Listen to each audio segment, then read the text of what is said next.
Good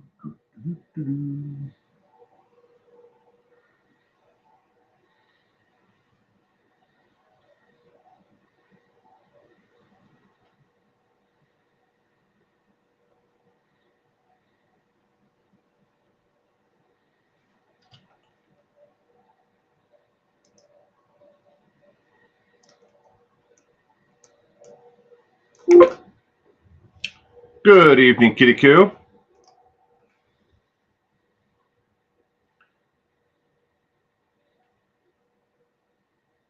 I do not see Amelia.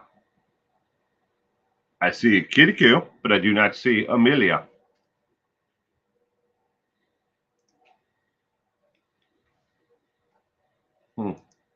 Sometimes it takes it's a delay for when it shows up on my end, but do not see a sense Amelia right now. Hope you had a great weekend though, Kitty Coo. And I know my camera is going like this. It's trying to color balance against black. I can see it on my end. I don't know if it's that obvious on your end. Good evening, Mel. Welcome to tonight's trivia. I hope you had a great weekend.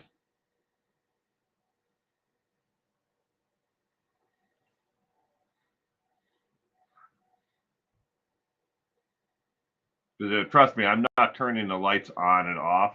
That's the actual camera. It's trying to color balance with the black background. Evelyn, Super Chat Cat. I hope you're able to eventually get back, into your account for Super Chat Cat. But I know it's you. Good evening and welcome. I hope you had a great weekend.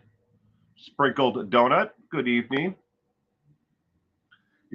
Sprinkled Donut is driving in. All right. Well, you drive. She was first here a while ago. Oh, well, it didn't show up on my end.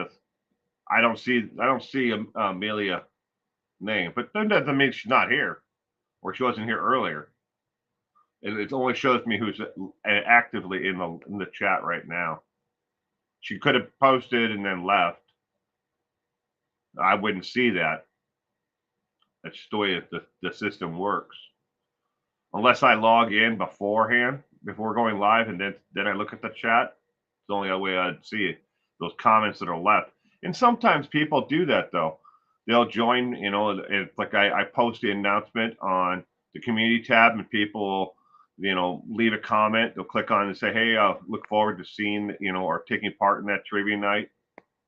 I don't see them until after I log in. Unless I log in before I go live, which today I didn't. I had 40 seconds. I was here, then I left, and then I came back in about 40 seconds before I had to go live. Give it another 2 minutes, back in 2 and 2, and then we'll get trivia going. All the questions tonight on trivia are menace to society.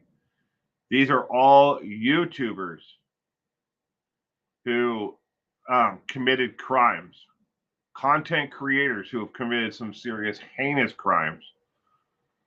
So there's a variation of what you might consider heinous, but they're all committed crimes. Some of these people are still around on YouTube. Some of them they've had their accounts deleted and they're not on any social media, at least not underneath their own names. And I do realize that a lot of people will not know these people by their names. Maybe they know them by their channel names, and I'm sorry for that. But I had to use their names only and not channel names because, well, it's just the way things go.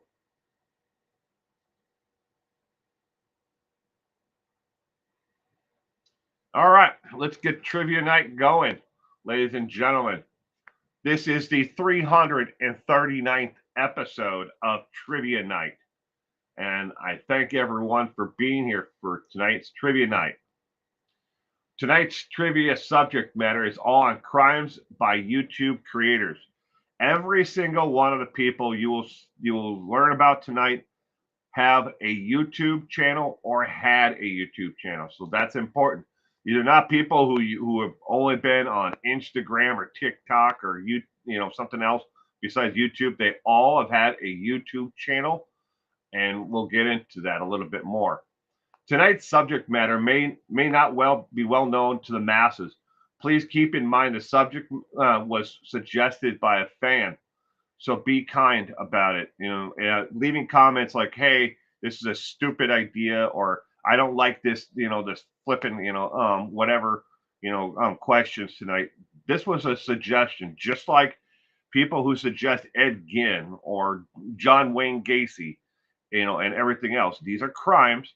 It's crime related, and it was suggested by someone who is here in this, community all the time.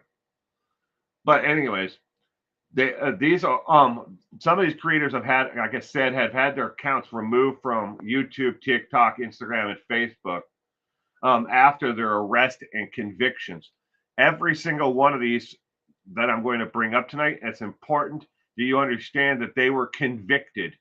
They either took a plea deal or an offered plea or something, but they have an actual an outcome to the crime that they committed. No one got away scot-free in this situation. All right. Lita, good evening, all the way from New York City in Cali, Lisa. All right, if you're new here, I would like to welcome you to a sunny night trivia. This is a fun and relaxed group of people who are here to have fun and learn something new. You don't have to keep score. You don't have to do much of anything. Just be on live chat. Make sure you're not on top chat or anything else. Treat others as you wish to be treated. Get out of hand and I'll bounce you so fast. Your ISP will cry for you and your first cousin will want to marry you again and at least have your babies. So next, I will show you how this game is laid out. Just remember, relax and have fun. You'll see a square box there. The picture could be used to fool you, but all of the pictures tonight will have the YouTube play button. There are no other pictures at all for tonight. You'll have the answer in the bottom box, and in the top box, will be the actual question. And that is how you have to answer either A, B, C, or D, or E. E is, you make up your own answer by saying E and then put in whatever you want. Most people try to make a comical answer for E. This program documents and covers actual crimes and offenses by criminals. Some of the content covered here may not be suitable for all audiences. Viewer discretion is advised. Question number 1 is now on your screen. Which YouTuber was convicted for murder of her boyfriend during a stunt for YouTube fame? Was it A, Karen Reed, B, Mona Lisa Perez, C, Lori Vallow Daybell, D, Ruby Frank, or E, other? Question number 1 of 20. I gotta get myself in my little window over here. Hello. Will in his little window.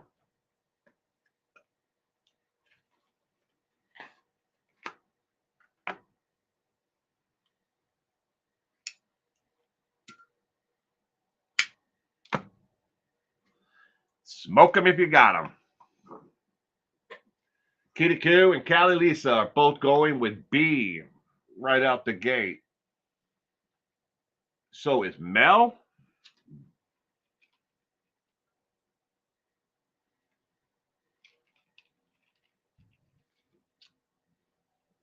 Tonight's liquid refreshment is Sunny D right now until I switch to Liquid Death.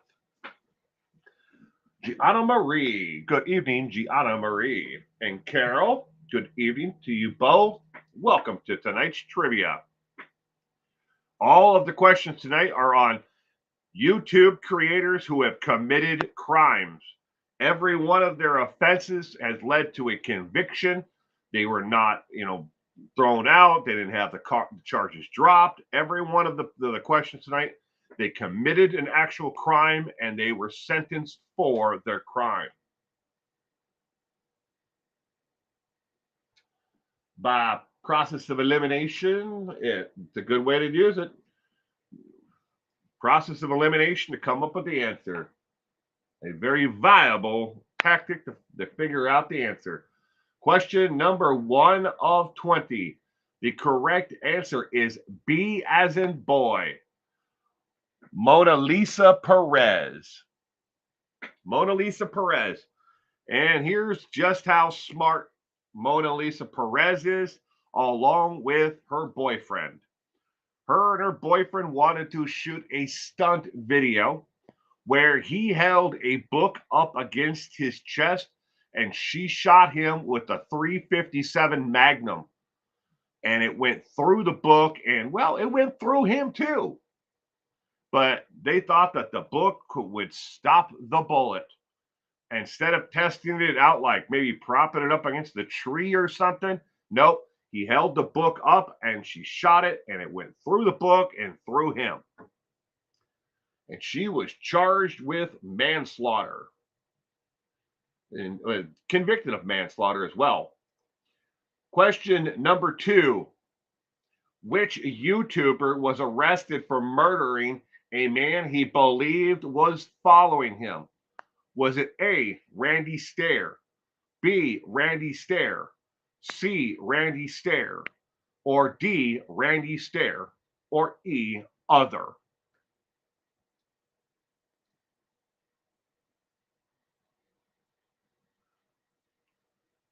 Let's see if you can get this one right. A, B, C, or D, or E.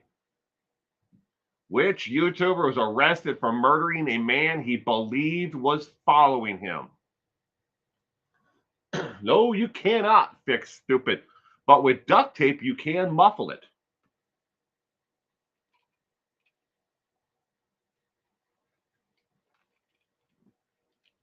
Kitty gives A, B, C, or D?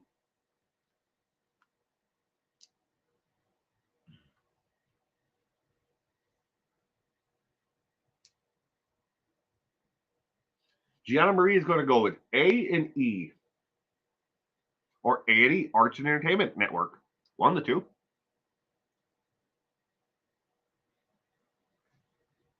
Oh no, it might be E.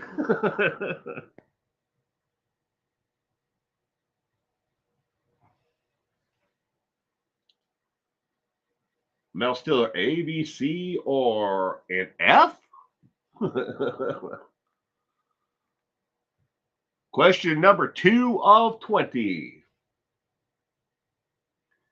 All right, the correct answer is anyone that you want to guess. Even if you would have went with E, I would count that as a right answer because half of Randall Stair's life, his grandmother called him Randall. So you could technically have answered E and been correct.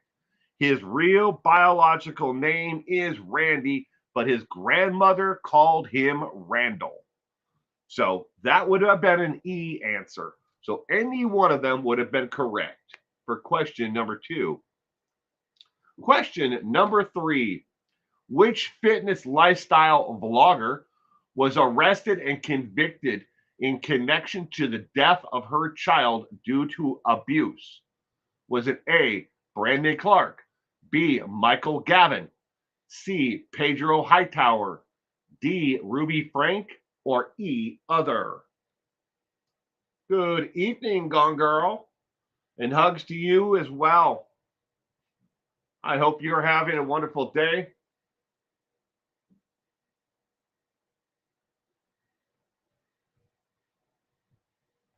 Question number 3 of 20.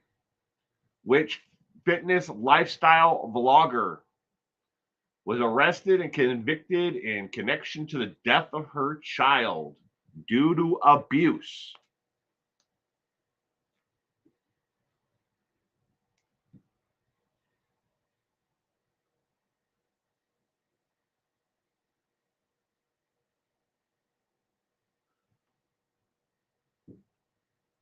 Okay, Lisa's going with B. A, B, C, D, or E are the options. Put one of those in the comments and we'll see where it goes. Mel's going to go. I'll go with B, like Kelly and Lisa. You're both going with B.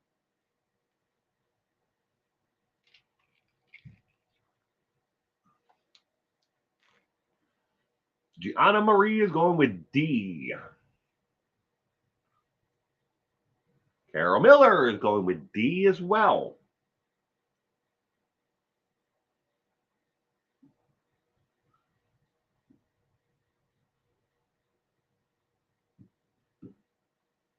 Ruby Frank didn't kill any of her children, says Mel.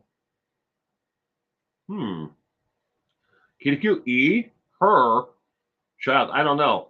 Looks like men names. I have no clue.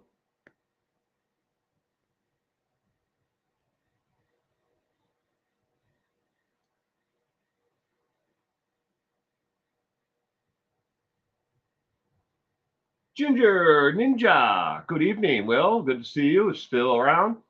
Happy New Year. Happy New Year to you as well, Ginger Ninja. Glad you could stop in tonight for trivia.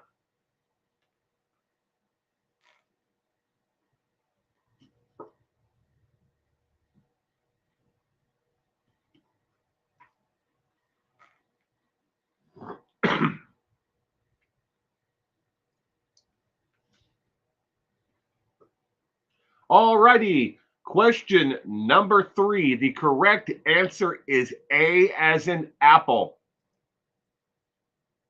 I know I'm going to get shit for this, but I want to give you a public announcement right now. Brandon Clark is a trans person and refers to go by Brandy now and be referred to as a female. And yes, I was made aware that I am dead naming. I didn't even know that what that was until today, that I was dead naming the person who it was. As a lifestyle vlogger on YouTube, the person was a transsexual who was a lifestyle vlogger and exercise individual. I did not realize that I was stepping on people's toes. So this is my apologies. I did not mean it in any harm. All right. So now we're going back to the questions. So the correct answer is A as in apple. Cool. Did you know there have been 3,698 well-known creators arrested for DUI or a DV, which is domestic violence, according to TMZ and PeopleMagazine.com, with an additional 319 convicted for tax fraud. This is between the years of 2000 through 2024. I'm sure we will hit 320 here shortly, for tax season is about to come up upon us. But again, in that 24-year span, 3,698 well-known creators were arrested for either DUI or domestic violence, with an additional 319 for tax fraud.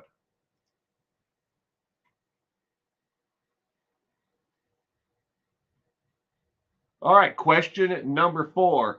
Which fitness YouTuber was involved in a child abuse case and rehoming her adopted son like he was an unwanted dog or cat?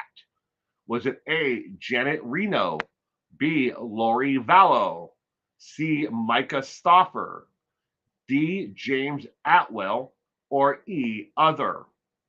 Question number 4. Which fitness YouTuber was involved in a child abuse case and rehoming her adopted son like he was an unwanted dog or cat?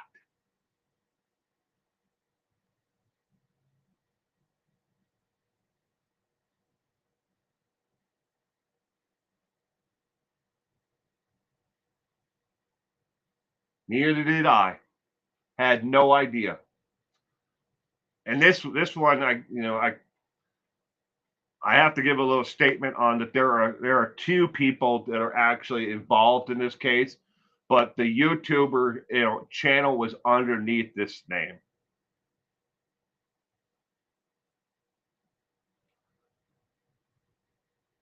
So it is a male and a female. That this one is not, I didn't dead name anybody for this one, but I had no idea what it was until I was going through these with my wife, and she's like, "Oh, you can't say that.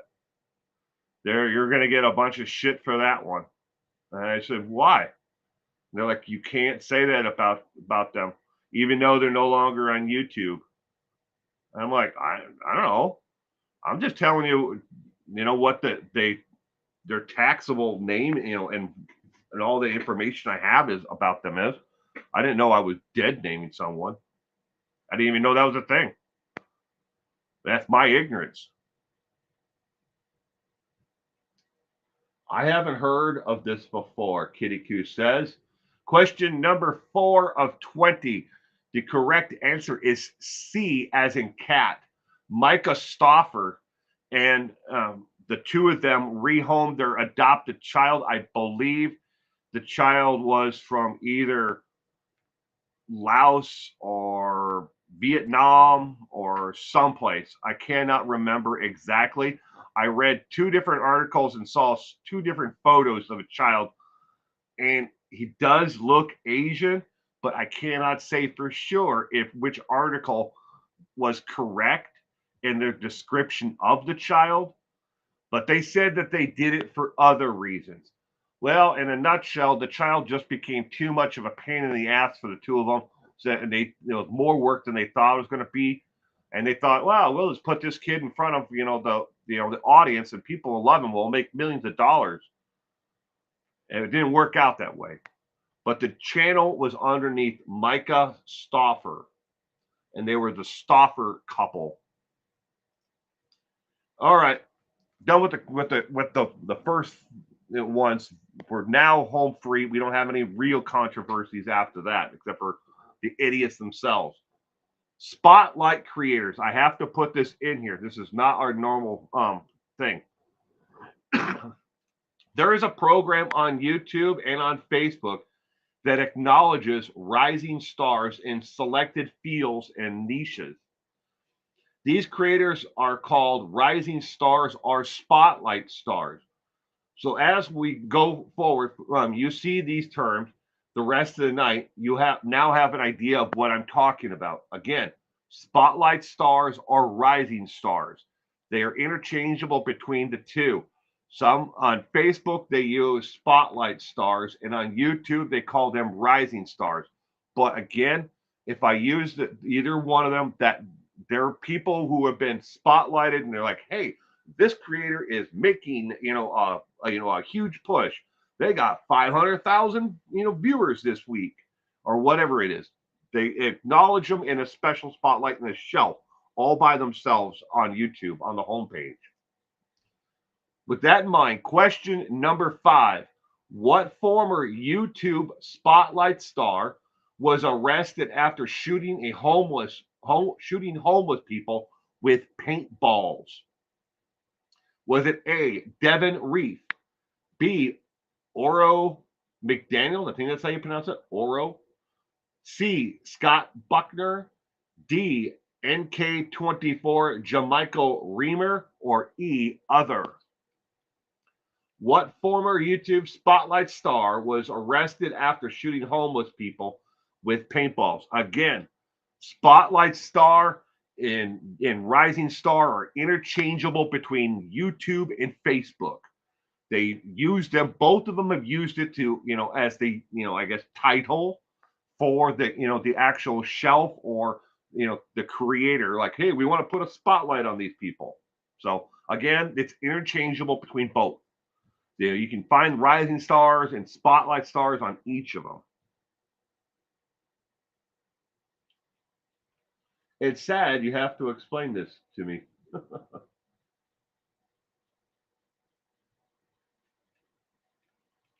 Inner Peace, good evening. Inner Peace says Alex Cox. And that is correct. You are 100% correct there. interpedes, Alex Cox and Chad Daybell had planned for him to get. How close can you get to killing Tammy? And using a paintball gun, snuck up alongside of her while she was getting out of her car, and then shot at her with a paintball gun, and then ran off. And then she screamed for Chad, "Help me, help me!" Of course, Chad ain't gonna help her, and he made it look like he was going to, and do something about it. But that was the first attempt at taking Tammy out of the picture. But Alex Cox wasn't a YouTuber, at least as far as I know.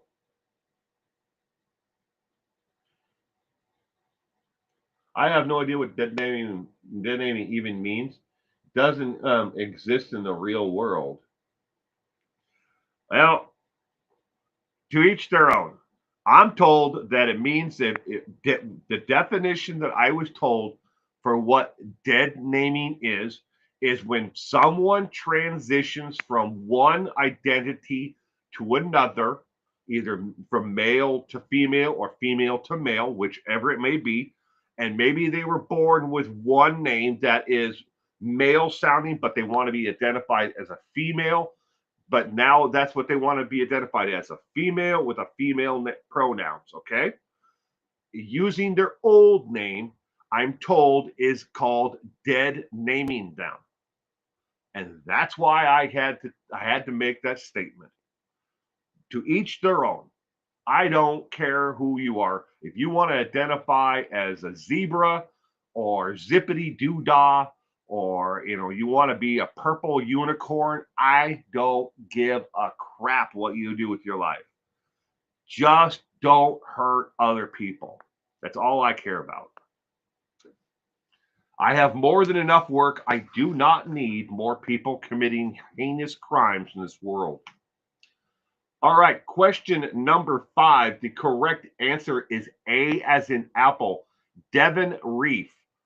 The situation at hand here. Devin Reef was a YouTuber. He was 19 years old. He had just over 275,000 people who were subscribed to his YouTube channel at this point. He was going around and shooting at homeless people on the streets of Houston, Texas, shooting them with paintballs. And sometimes he would promise to pay people. I'll pay you $5 if you let me shoot you.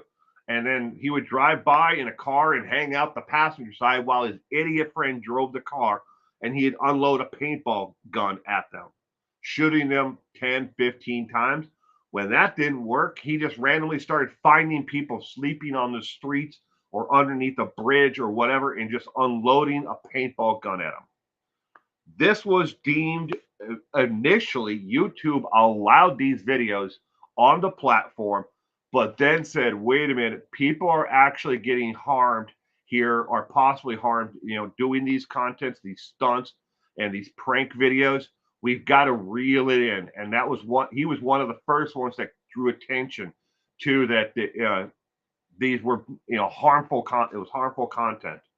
So he eventually, Devin Reef and his channel, got shut down, and I do believe he is banned on just about everything except for, I think, Instagram and TikTok, and where I think he is still, well, hell, I don't know if TikTok will be there tomorrow. A lot of people are already getting messages that TikTok is shut down. But if TikTok opens up, after tomorrow with an executive order, that Trump's not going to ban them, and they decide to come back, then great. Then he'll be on TikTok and Instagram. So that's where he's at right now, but he's not on YouTube anymore. Question number 6. What spotlight star committed a mass shooting at a supermarket? Was it A, Daniel Lead, B, William Perez, C, Randy Stair, D, Samantha Peaks, Janelle Everest, or E, other?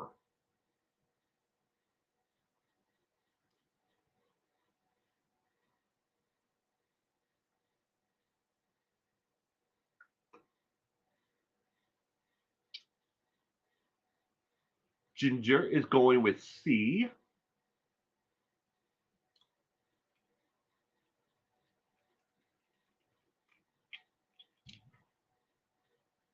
Calidisa B. I don't understand the pronoun thing either. When people want to be called they, them, I always thought it was simple him or her. It is a different world than a lot of us grew up in. A whole different world. To each their own, though. You want to be zippity doo dah? You're zippity doo dah. You want to be referred to by a letter or a clicking sound that is made by the throat? Then great. Or if you want to be known as they, them, it, great. Knock yourself out. Maybe eventually the world will recognize these terms. I don't know. Stranger things have happened in my lifetime. Guess I missed all the fanfare. Good evening, Purple, and welcome to tonight's trivia. I hope you are doing well, Purple. I'm glad you could be here with us. All right, question number 6. The correct answer is C, as in cat. Randy Stair. It was a Kroger grocery store. A Kroger store. One of the many different grocery stores in the Kroger family name. He committed a mass shooting at the actual grocery store, the supermarket. Randy Stair. When asked to poll in a poll conducted by Image Direct, which has since been sold to Slido Incorporated, 93% of those polled believe the content creator they watch for news content are more educated than they are. Fact. Of the top 5,000 creators in the news category, only 3% have a college degree, according to YouTube's VidCon data from 2022. So, in case you're wondering, well, what is news? There are, I think, 10 different total categories that you can upload content to. One is news and politics. I upload underneath people and blogs. That's the content where my my content is on people and blogs. But there are 10 total ones. But those people who were polled at obviously at by I don't remember what the date was when they actually did this. Well, obviously it had to be somewhere around 2022. But 93% believe that the person telling them the news had more of an education than they did. But YouTube's own data shows that of the top 5,000 creators in the news category, news and politics, that'd be the category, only 3% have a college degree. You would be really surprised how many people who are on network, shows right now, like, Law and Justice, and other shows like that, who have college degrees. And if they do, maybe they have an associate's arts degree, and that's about as far as they ever went. They have no real journalism degree, and that is more of a statement on where we are as a society. A lot of what used to be called the Associated Press, a lot of the real journalism that was with the Associated Press is now gone.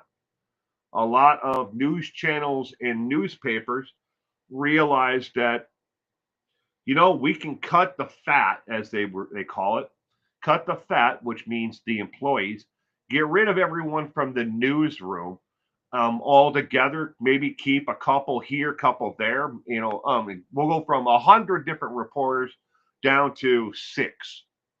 And that's nothing compared to what it used to be. And everything else that we need done, we will freelance out to what they call freelance journalists.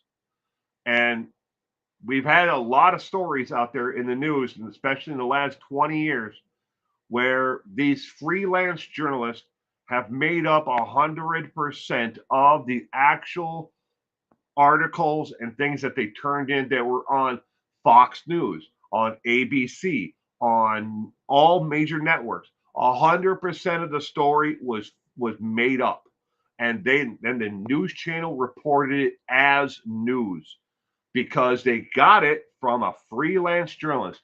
Why would they go to freelance journalists, as they call them, over an actual person with a degree in journalism? Because they don't have to pay them medical benefits. You don't have to offer them a pension. You don't even have to pay them, of the salary that would be, for someone who is on staff.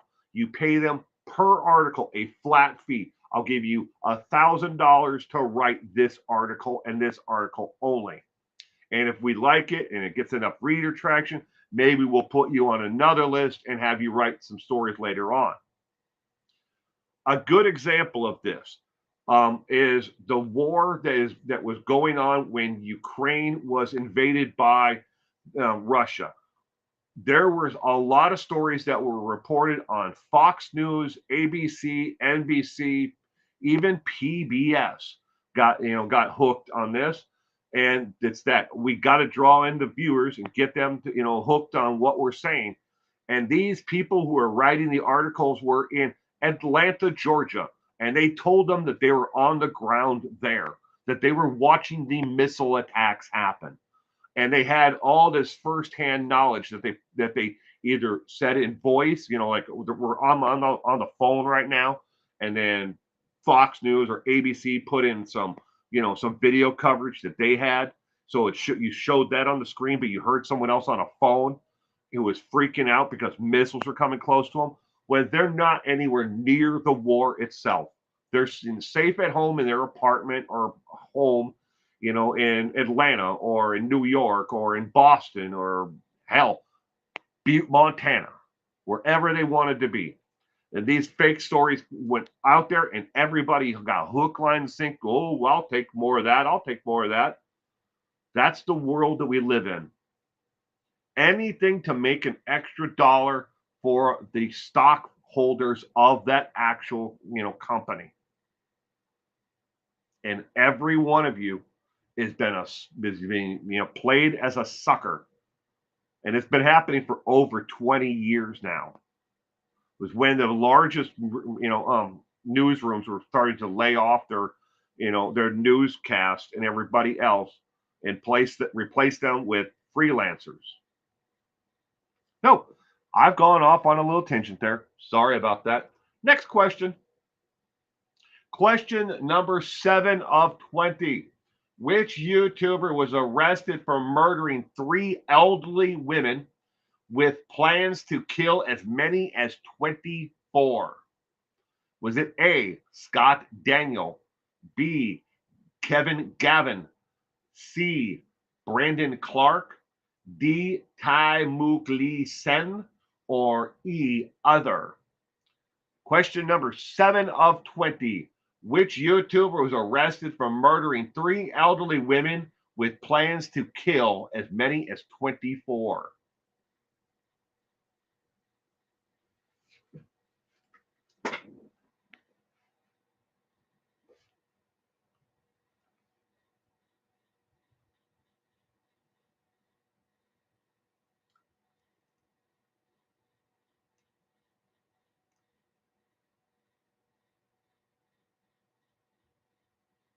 Belle's birthday is October 14th, and she's going to identify as Albert Einstein. Oh, you can do it, whatever you want.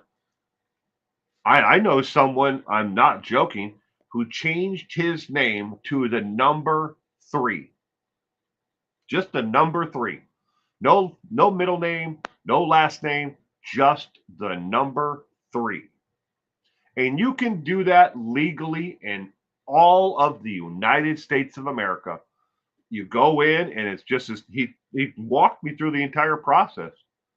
You just go in, you fill out a paperwork, you file some papers, you then get set a court date. You go in front of a judge, and they ask you, why do you want to change your name to this?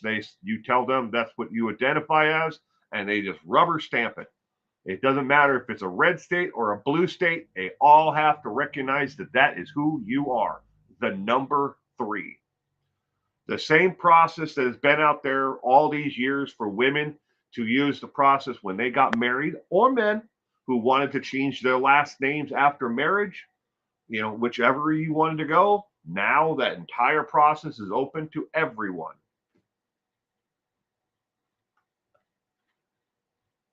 Never heard about this case? Ooh, sorry, Ginger. Question number 7.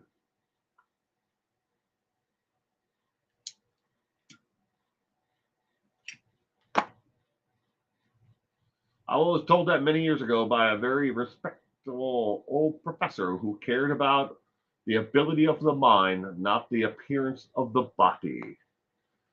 Betty White, as Rose Nyland of the Golden Girls, thank you for being a friend.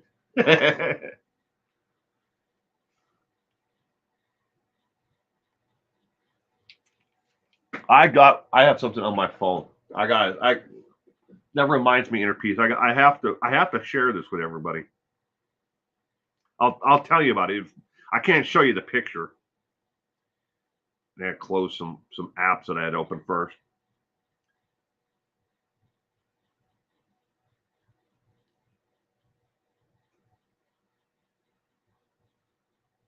That's all right. Here we go. Finally got them all closed. Gallery. All right. When it comes to the TV sitcom Three's Company, the only one that is still alive is Janet. The TV show Different Strokes, the only one alive out of that entire show is Willis. Mork and Mindy, the only one that is still alive out of the cast of Mork and Mindy is the lady who played Mindy, Stoffer, I think her last name was. And how about Laverne and Shirley? The only one that is still alive is not Squiggy, but the other guy, his friend. Damn it, I knew it earlier.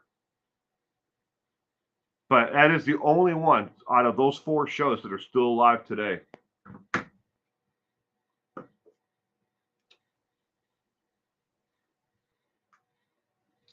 All right, question number 7. The correct answer is B as in boy. Kevin Gavin killed 3 elderly ladies and had plans to kill 24 others. He had, after they arrested him, on his coffee table, he had a 3-ring binder of 24 other elderly women that he was angry with, that he had planned to kill, and he had been watching them to figure out when they're most vulnerable. Either the laundry room, at the laundromat, in the elevator. He had written down meticulous notes on all 24 of the women he planned to kill. But he was convicted of killing 3 elderly women. His YouTube channel, one, has been taken down, but when it was still available, it had a total of 12 videos on it at that time. 12. He'd only been posting videos and kind of like rants, live streams videos, but they were not really live streams. They were like, it was just him ranting to the actual camera and then posting the video of it. So precursor, I guess, maybe to live streams of what you would see as a live stream today. All right. Number 8. Which former YouTuber was arrested and convicted for fatally stabbing a Tinder date? Was it A, Pauly Shore, B, Brandon Clark, C, Barry Morphew, D, Chad Daybell, or E, other? Which former YouTuber was arrested and convicted for fatally stabbing a Tinder date?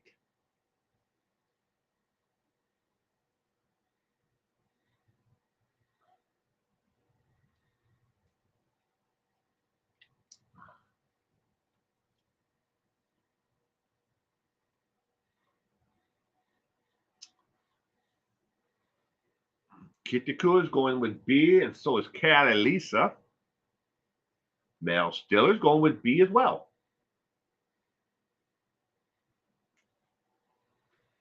Question number 8 of 20.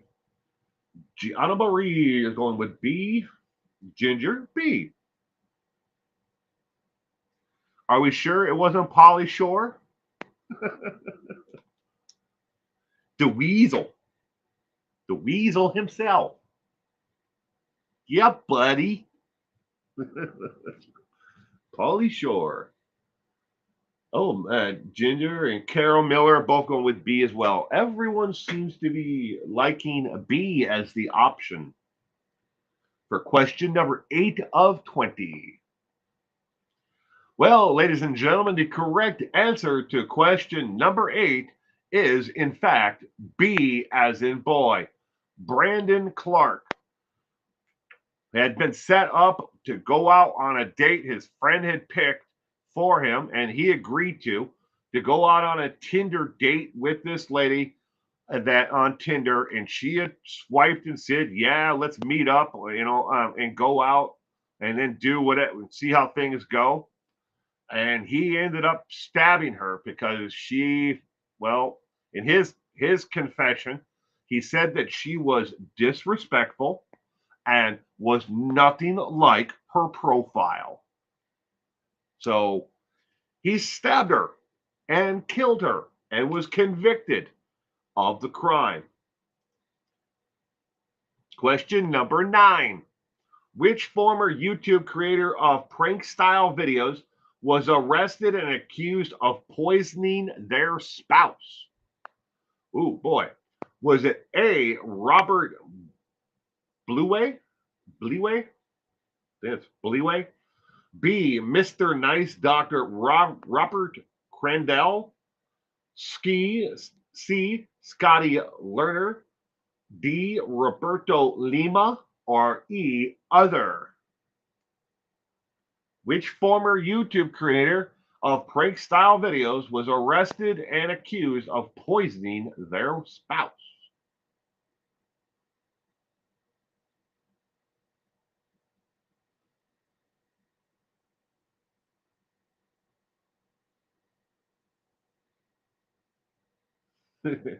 It wasn't Pauly Shore. I was just asking why nobody was guessing. Why did nobody guess Pauly Shore? I mean, we know the other ones are murderers in that option. Barry Morphew and Chad Daybell, we know they're murderers. But nobody wanted to guess Pauly Shore. Roberto Blake. Yeah, right?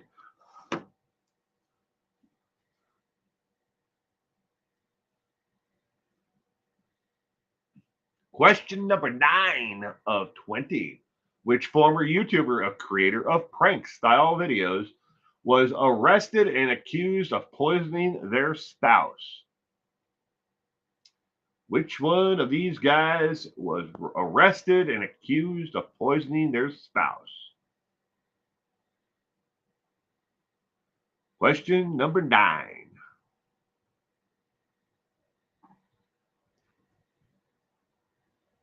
Kitiko and Mel and Carol are all, and Gianna Maria B seems to be popular.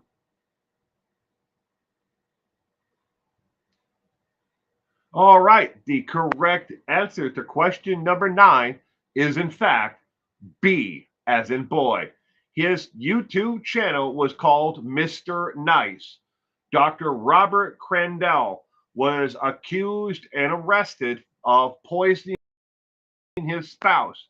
This was most likely that was brought up during their divorce, and Dr. Crandell was an orthopedic surgeon, but he also did prank videos with his son. there is another gentleman who has taken the entire thing of the Mr. Nice thing, and him and his son now do exact same thing that Dr. Robert Crandell used to do, the same style of content, but it's I don't want to give out their name, but just to let you know, there is another channel that is exactly like what he used to do. But Dr. Robert Crandell used to do prank videos with his son. Now, he did plead guilty to a lesser charge after being arrested. He was originally arrested and charged with poisoning, and the charge was reduced to unlawful possession of a controlled substance. He took and no jail time for it. He did have to pay an $1,100 fine, and I would assume that his divorce is over with, but because it happened in 2019. So.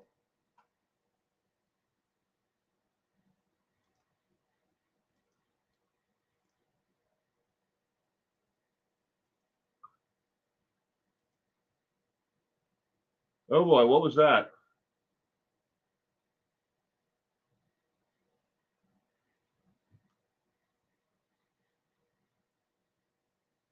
Is everyone still here?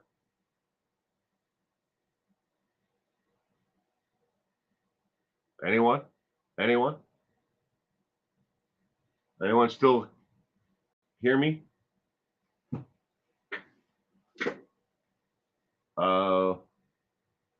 No? No one's here? No one can hear me? Thumb slipped? Yeah, Kitty Q's here. Is everything working great still? I mean, my entire computer went pew, pew. It flashed. I'm like, what the heck was that? I don't know.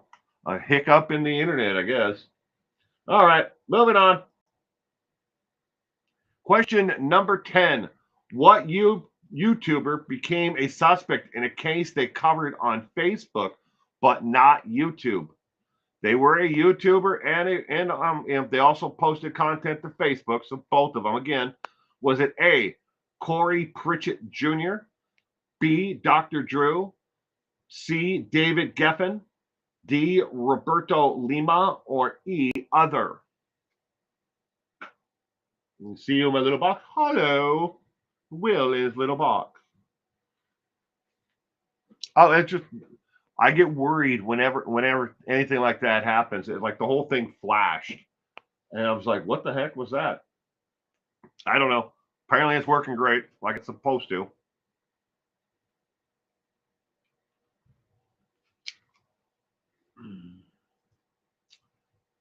What YouTuber became a suspect in a case they covered on Facebook, but not YouTube?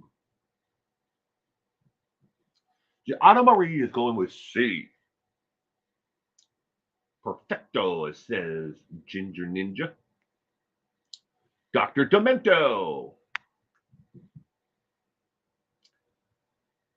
D, I'm convinced Robert Lima did something. His name keeps coming up on D, LOL.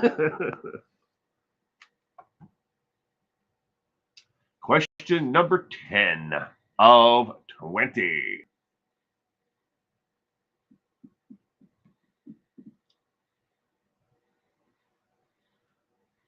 Ooh, Sprinkled Donuts is following along with your logic, Ginger.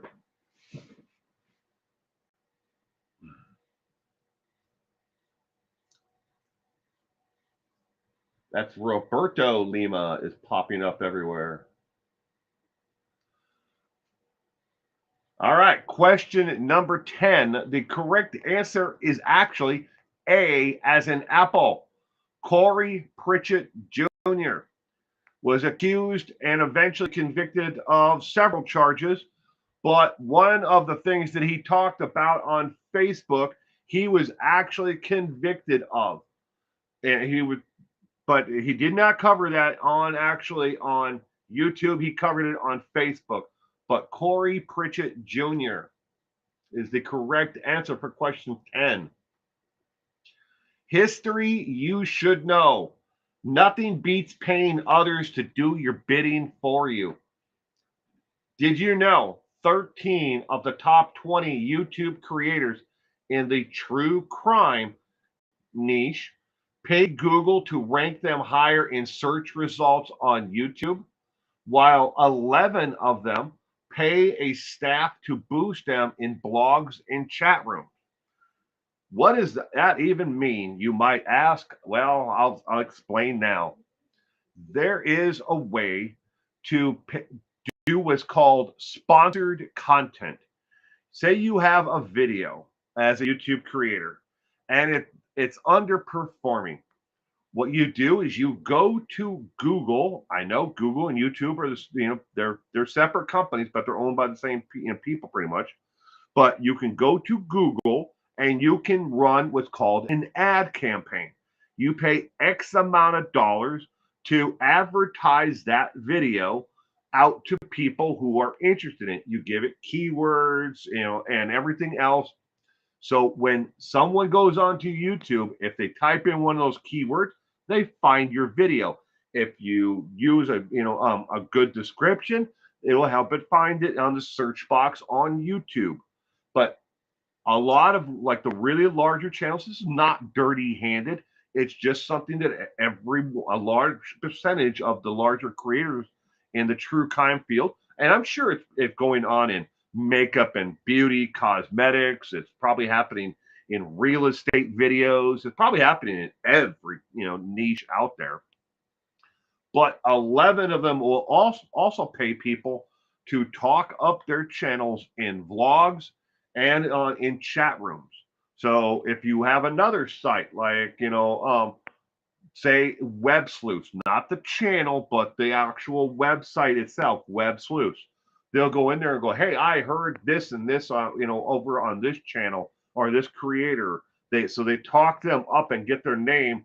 So when they go through and it does metadata for the actual, words and everything else and content, they see that people are talking about it, and that boosts them up a little bit in the search engine. It's all part of the game that people are playing behind the camera. So, the wizard behind the curtain is playing this game all day long. All right. It is now our break time. If you're new here, after the first 10 questions, we always take a 6-minute break. You do whatever you want to do for the next 6 minutes. Make a sandwich. Make a cup of tea. Maybe get yourself a cup of coffee. Go ahead and smoke a bowl. Shotgun some beers or drink a fifth of whiskey. I don't care. You do you for the next 6 minutes.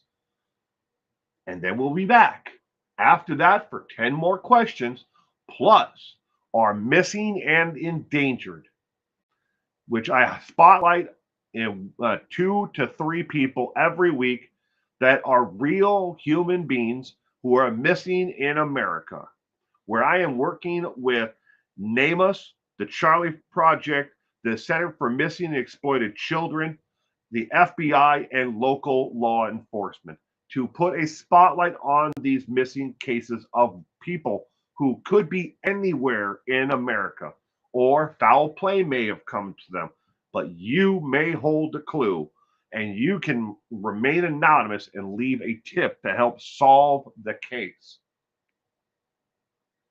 But again, in 6 minutes, good evening, Record. You're sick? Oh, I'm sorry. That's gotta really suck. Are you still out on the road and sick?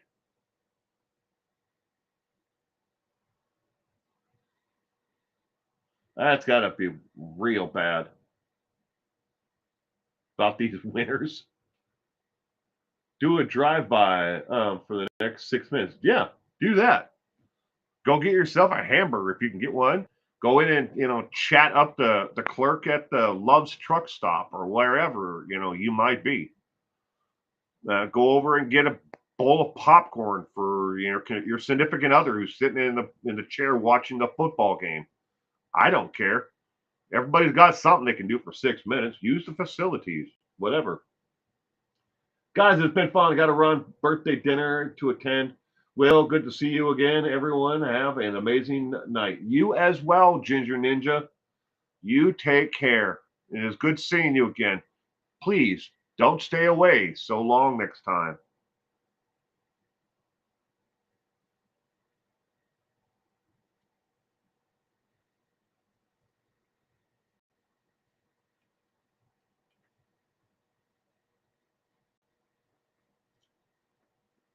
The next we got 5 minutes or some change left.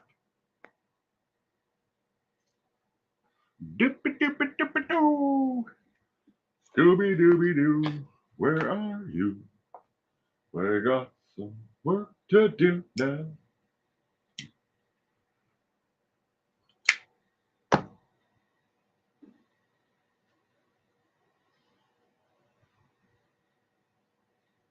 You're coughing? Oh, I'm sorry. Gotta be hard. I'm still subbed. Well, good, Ginger. Thank you very much. I appreciate it. I appreciate everyone who's subscribed and watches, my content. I really do. I try to, reply to as many comments as I can, but I do miss some, unfortunately.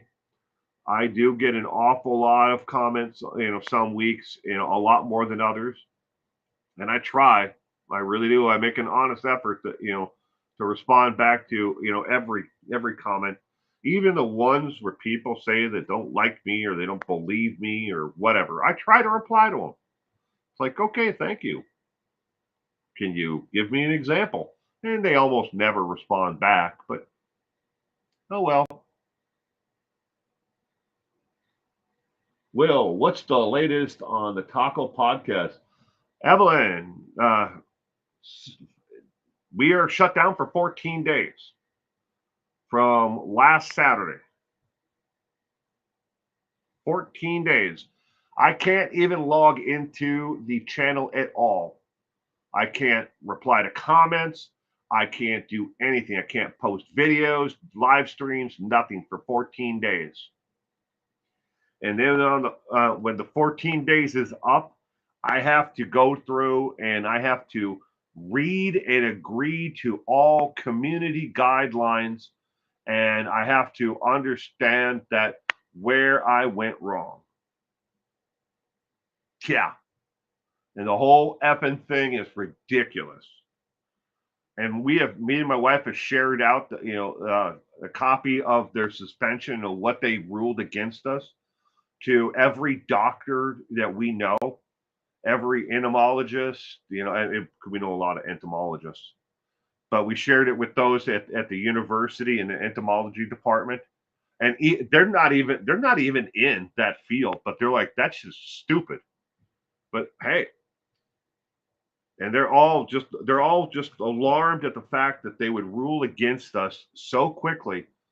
But I mean, you can still watch videos that are on there. They took down the last podcast episode,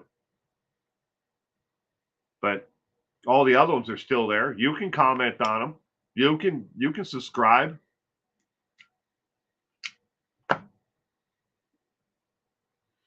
Out of the Shadow with Ginger. Good evening. Out of the Shadow with Ginger. Oh my dear God, what a bunch of hypocrites. Yes. And I'm almost 100% agree. I should say, back up here. I should almost say with 100% trying to not say trying to keep this PG for this channel. With 100% confidence, I do not think that they even bothered to click on the links and read anything that I had sent them for information from the CDC and from the American Medical Association. that showed that I was 100% correct in what we had said multiple times over the course of 4 years. But that's what gets me the most is they went after one, and then they took down that video, and then they went back through our entire catalog looking for any other instances, and and found all the other instances where we had mentioned anything about it, and then they took those videos down as well, those podcast episodes, and they're gone. I have no backup for them. I can't even edit them out. All right, ladies and gentlemen, we are back from break. I hope that you are back here as well. All right, books reviews time. This is not a paid link. It is not an affiliate link. I get absolutely nothing from this. But I wanted to let everyone know I just purchased this from Barnes & Noble the other day. And I'm still on the first chapter of it. So far, it's really, really good. But this book is based on the 150 hours, the death row tapes from Ted Bundy. I picked this up at my actual local Barnes & Noble store. But you can get it online, and I'm more than happy to put a link here. Again, I don't get paid for this. There's no affiliation for it all. But the book is $18.99 on Barnes & Noble. And it's either $17.99 or $21.99 on Amazon, that A store. But I mean, so it's right in there for the ballpark for what the book costs, new. For not the we're not talking about a paperback. This is called a trade paperback, softcover. The hardcover obviously is more, but trade paperback. So a mass market paperback is like a book you will find on the shelf in the checkout aisle. That's a mass market paperback. A trade paperback is a book that is larger, usually about 10 inches by about 6 inches in width. That's a trade paperback, but that obviously the sizes change depending upon the publisher and everything else. But it's a pretty good book so far. So I want to let everybody know about this book, Ted Bundy, The Conversations with a Killer. I do not know when the first edition of it came out, because clearly the one that I have is not the first edition. You'll never find a first edition, true first edition, in a trade paperback. You'll find it in hardcover or in another binding other than that, but not in the trade. But you can find some that are first edition trade cover or first edition trade binding. But anyways, it's a good book. I hope to finish it up this week, and I'll tell you guys more about it next week. All right. Today's poll. You do not have to answer this now. This will be on the community tab on Monday, but you get an advanced look at what the poll question is. Freedom of the press. If a reporter is covering a crime event, should they be allowed to show a government facility if that is where the crime occurred? A, yes. B, no. C, maybe, depends on the case. Or D, I have no opinion on this one. How about a Coca-Cola? But again, there has been a large push in the last, let's say 5 years or so. If a crime occurred at a government facility, they do not wish you or the news media or anyone to film the actual facility. Maybe it was at a federal building or a federal courthouse or a state building or a police department, whatever it might be. And they said, look, you can film the actual spot where the crime took place, but you will not show this building in the background. Or if you do, blur the background. Should the media be allowed to actually show it if that is where the crime occurred? But again, you do not have to answer this now. This will be a poll question on my channel Monday morning, tomorrow.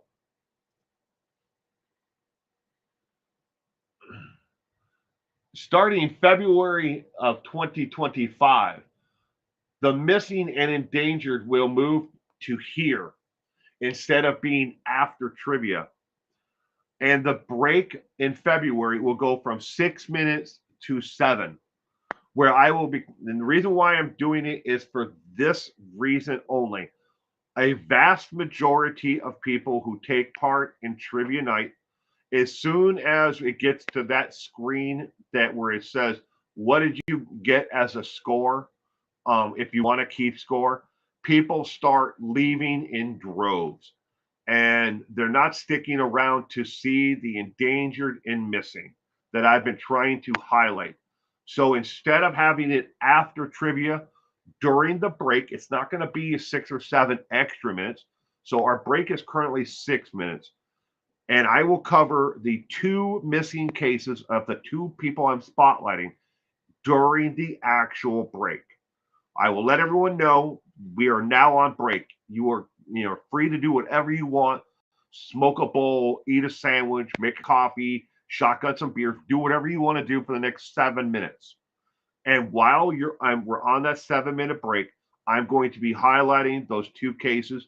And then if I get done with them in 4 minutes, then the 3 minutes after that will just be normal break, like you're just staring at a blank screen with me talking in the background. Okay? But it's moving from the end of the trivia night to in the middle. Question number 11. Which YouTuber was arrested for staging a fake bank robbery that got the real FBI and law enforcement involved?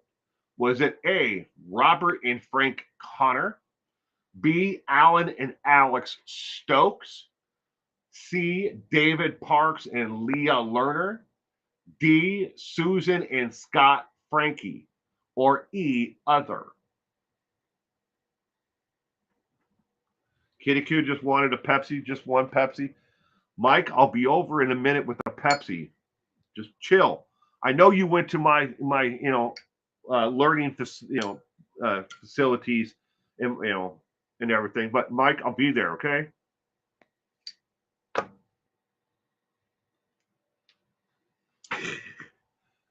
In case you guys are wondering, I just won Pepsi, and you wouldn't give it to me. That's from Suicidal Tendencies. That is a musical group. That is the name of them.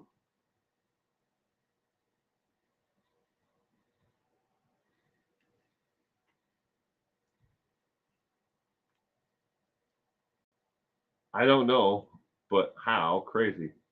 Since the truth, free speech, and freedom of the press are no longer exist, I am sure the answer is no. Well, free speech and liberties are out there. And to say there's always been caps on free speech. And that's where you'll get the people from one extreme to the other who will say things that they may have the ability to say them, they may be in the right situation to say them, but the timing is wrong. Like Laura Boebert, or screaming out at Obama during the presidential speech from Congress, the nation address the nation, screaming out that whatever the hell she wants to make a complete ass of herself. She has the freedom of speech to say that. She has the right place to do that, but her timing is off and it's disrespectful.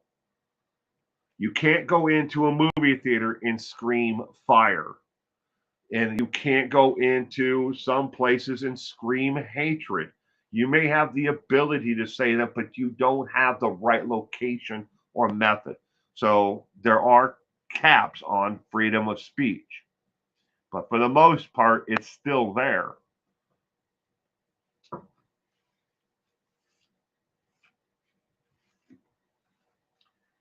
Ivory Lady, good evening and welcome to tonight's trivia. Question number 11. The correct answer is B, as in boy. Alan and Alex Stokes, another prank, channel on YouTube. They acted like they robbed a bank, and and then they filmed them running out of the bank with masks on and bags like they actually robbed a bank. And people who watched them running away called 911 and they reported a bank robbery.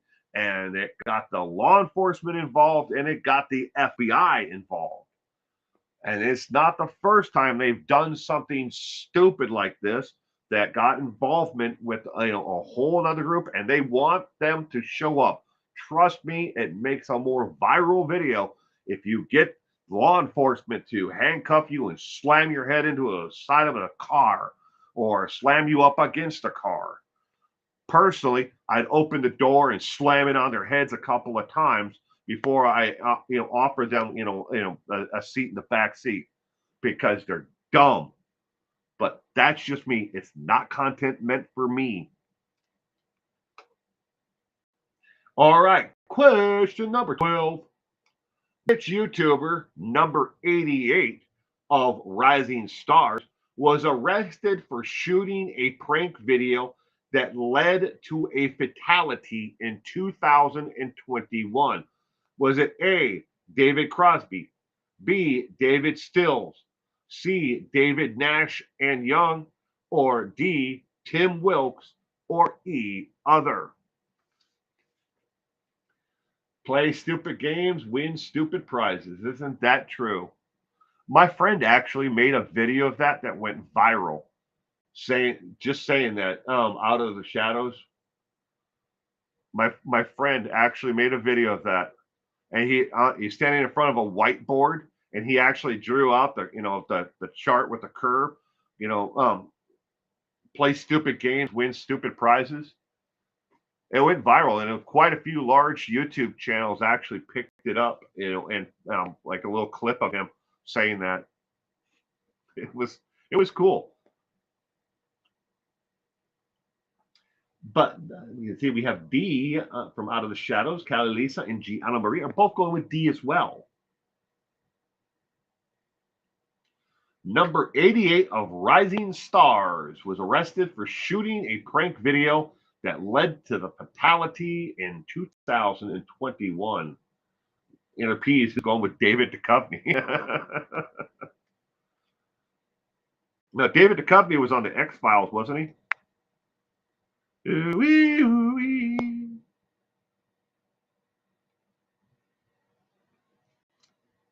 He was also in that porn one too. Californication, I think it was called. Californication. Kitty Q D. I'll copy.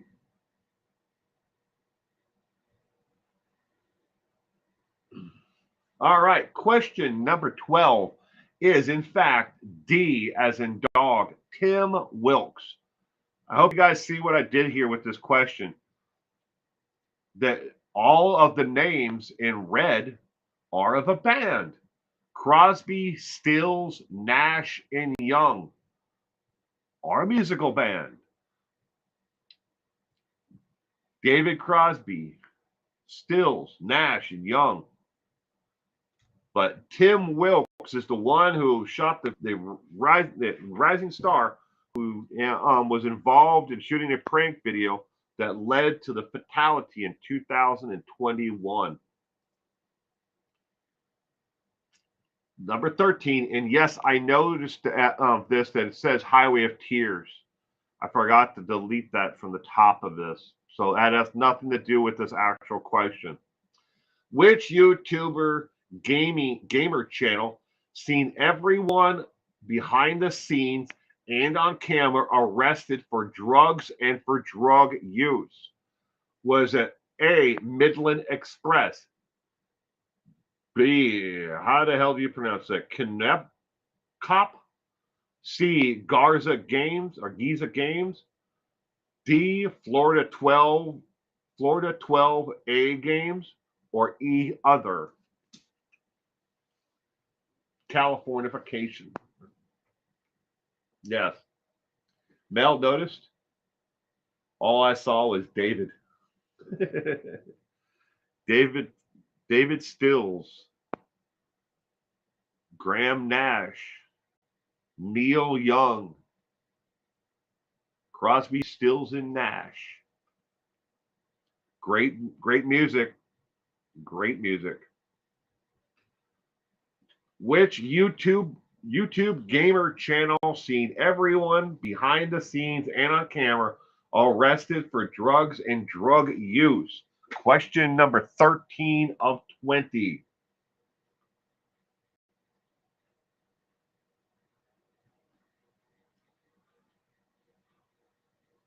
Ooh, we got B, C, C. Carol's going with D, and Rykart's going with Zav Girl.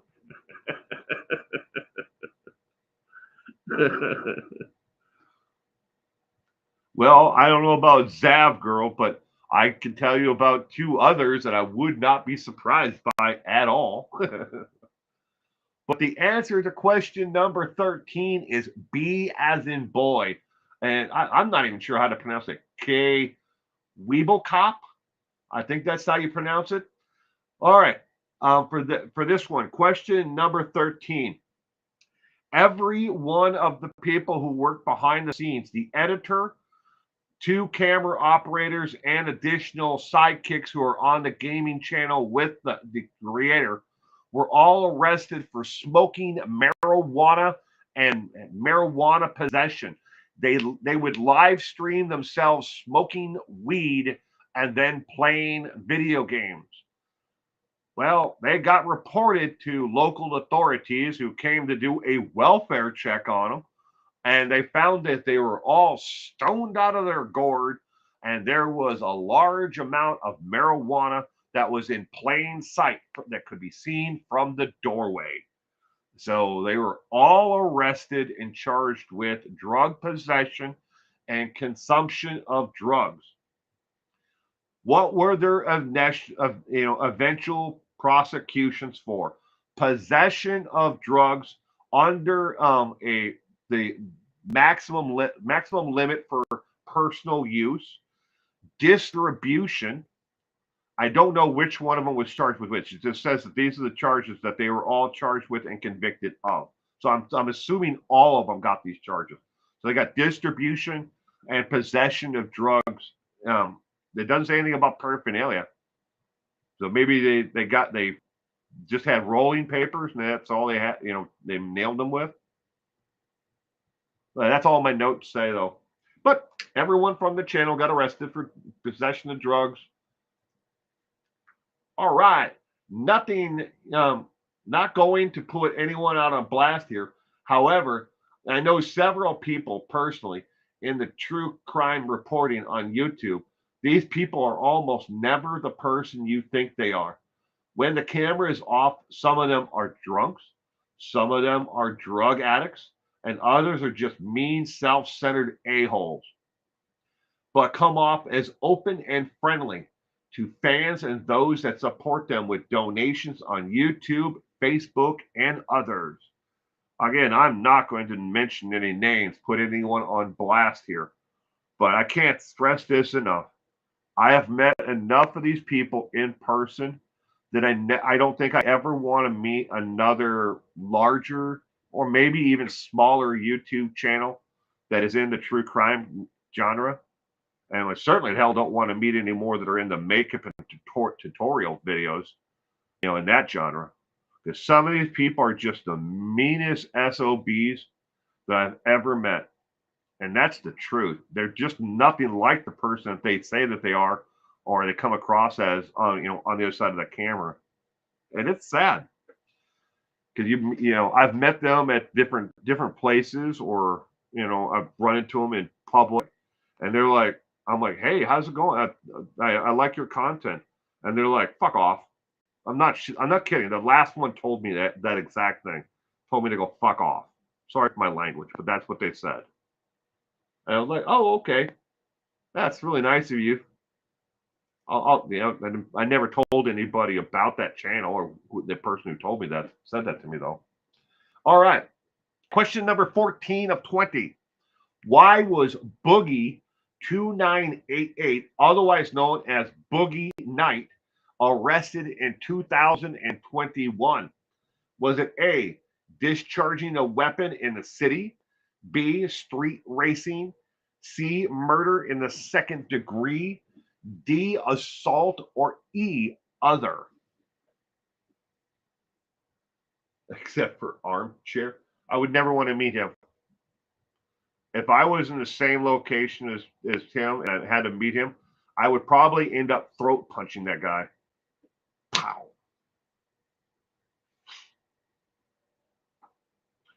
Why was Boogie 2988, otherwise known as Boogie Night, arrested in 2021? Question number 14 of 20.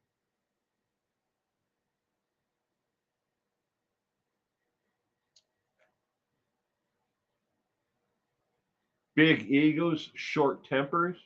Yeah, there's a lot of that.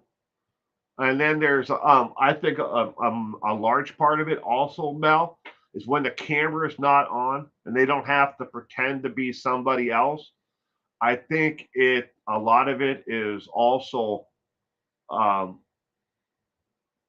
a heightened sense of um, like fear, and there might be some of the psychological part of it that they don't feel like they're worthy of the attention that they get. But I mean, I'm just guessing at why they act that way. I mean, it's not everyone. I don't want anybody to believe that it's everyone in one field. I'm just giving an example of all the ones that I've met in this niche. Now, I've never met Scott Sharp. I would love to. I would love to, to sit down and pick his brain about comedy and everything else, because I think Scott Sharp is freaking, funny as shit. I mean, if you've ever seen any of his real comedy, he's hilarious. But I've never, sat down and talked with, someone like, Scott Reich. I've never sat and talked with him, never met him. So I mean, these people come off as friendly and personal, and I'm sure that both of them are, in real life. It's just there's others out there that are complete a-holes. Lexi, good evening and welcome to tonight's trivia. Why was Boogie Night 2988 arrested in 2021? Question number 14. The correct answer is A as in apple, discharging a weapon in city limits.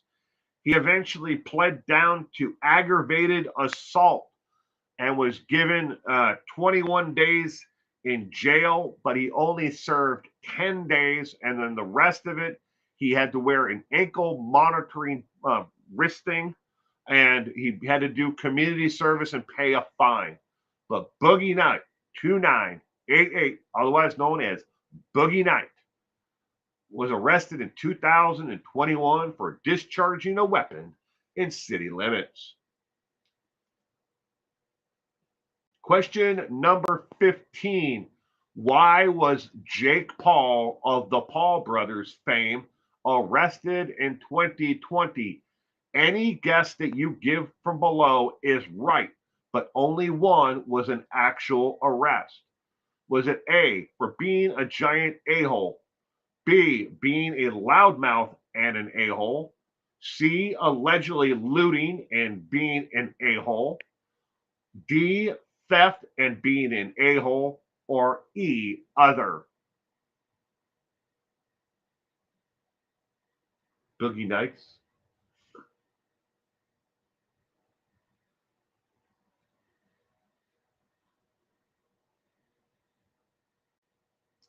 Lady says, glad I was wrong on that one.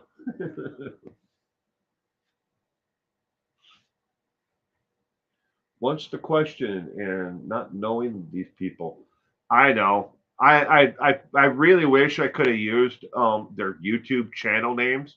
I think it would have been a lot better that way, because maybe people would have said, "Hey, I've heard of that channel before. I've seen that channel before."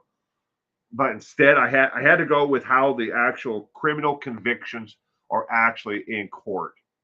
I can tell you a little bit about some of them, from my notes that I wrote down, but I couldn't go that route though, because the luck of the odds are would be that I would use all the YouTube channel names, and people are like, I never heard of that channel before. I've heard of this person, and they would know the people. That'd be my luck. Why was Jake Paul, the Paul brothers fame, arrested in 2020? Any guess is the correct answer. He's an a-hole. You can guess E, and he's an a-hole.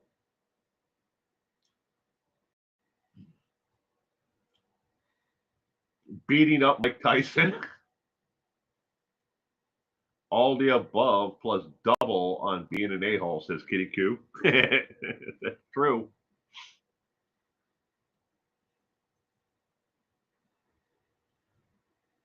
I actually watched the Tyson fight.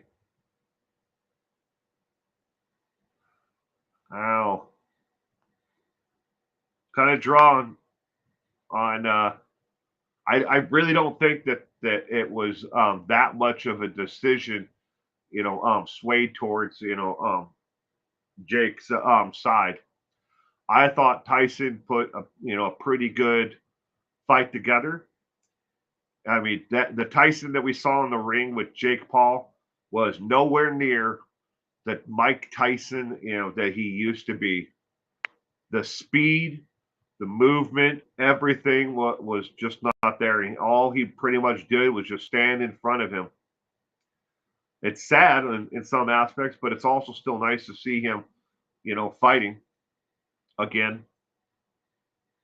And F, identifying as an a-hole. That's funny, Sprinkled Donut. All right, the correct answer to question 15 is C as in cat. Allegedly looting and being an a-hole. So this took place at their local mall in Santa Monica, I think it was, or somewhere in California, near where one of the friends of Jake Paul lived. The entire thing was a prank that they supposedly went in and stole a bunch of stuff while other people were committing actual real looting events. They decided, hey, here's a good idea. We can make a video about it and it would all be fake.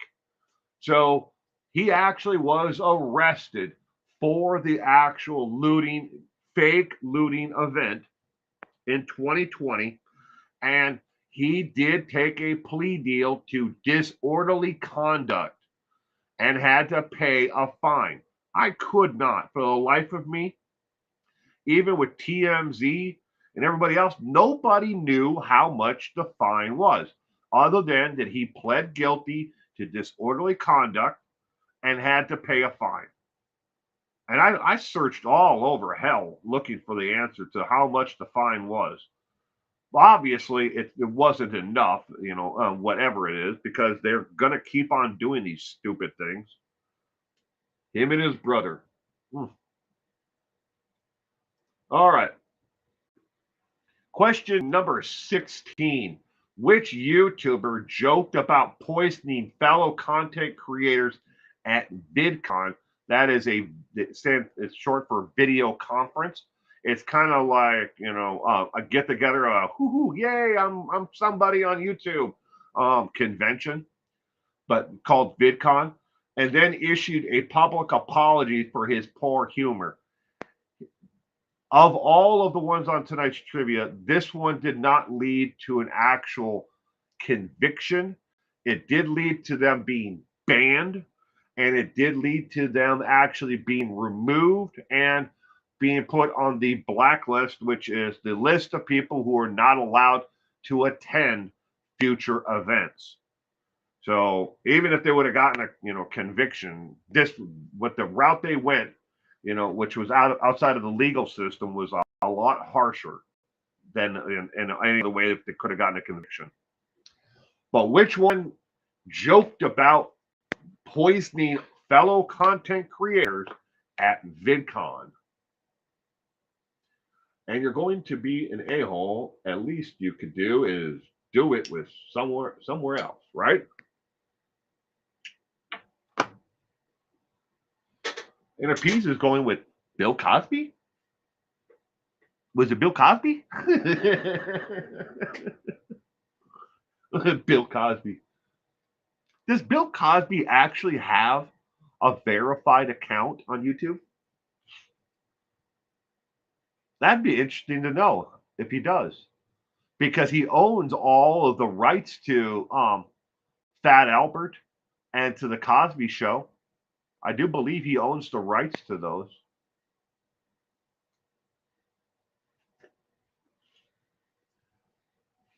He would definitely own the rights to his stand-up work. That's an interesting question.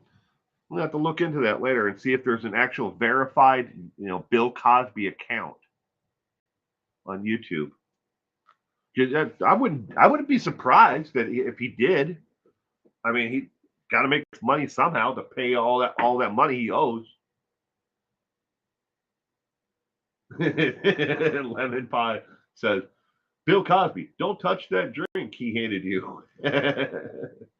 These people are the new version of the show Jackass. They are. A lot of these prank channels are definitely like Jackass. They are definitely like the TV show Jackass. All right. Which YouTuber made the joke about poisoning fellow content creators at VidCon? Question number 16. The correct answer is A. Adam Dent. He has since had his YouTube channel and any ability to open a YouTube channel removed, but I have heard rumors that Adam Dent is on another channel with another person, and the channel is underneath their name. So it's kind of like the two of them with the other person in charge. I cannot confirm that. But Adam Dent, when he had his channel, joked that he was going to poison chocolate candies, like in a box of candies, and he was going to dress up like Forrest Gump and go to VidCon looking like Forrest Gump with a box of chocolates, and then he was going to hand out the chocolates to fellow creators, and he was going to poison every single one of the chocolates, but not tell them about it at all. What was he planning on putting in there as poison? I don't think he ever said that on the video, but I've seen still photos of what he was going to do or what he was planning from the actual video. But he wanted to dress up like Forrest Gump and poison people. Not a smart idea. So don't take that drink from Bill Cosby or take chocolates from somebody at VidCon. Question number 17. Why did YouTube drop the hammer on JCS? That stands for Jim Can't Swim, forcing them off of the platform. Why did YouTube drop the hammer on JCS? Was it A, harmful content, B, misuse of copyright videos, C, being smarter than YouTube, D, no reason, they are idiots, being YouTube are a bunch of idiots, or E, other?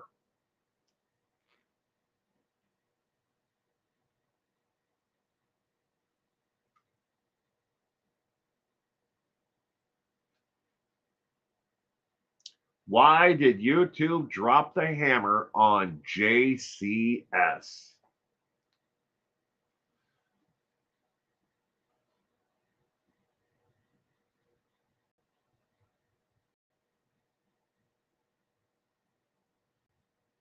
He ripped a mattress off of the tag off a mattress. Life is like a box of chocolate, is what Forrest Gump said. Yes, he did. Life is like a box of chocolate. You never know what you're going to get.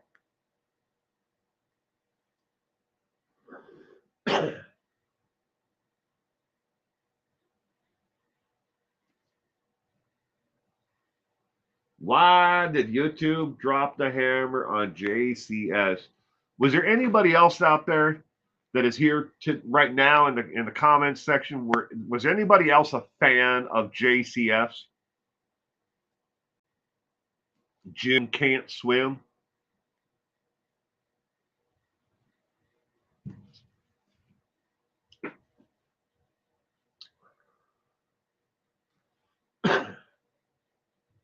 I've related going with A, Kitty Coo, A, question mark. Pippa.A, question mark, question mark, question mark, question mark.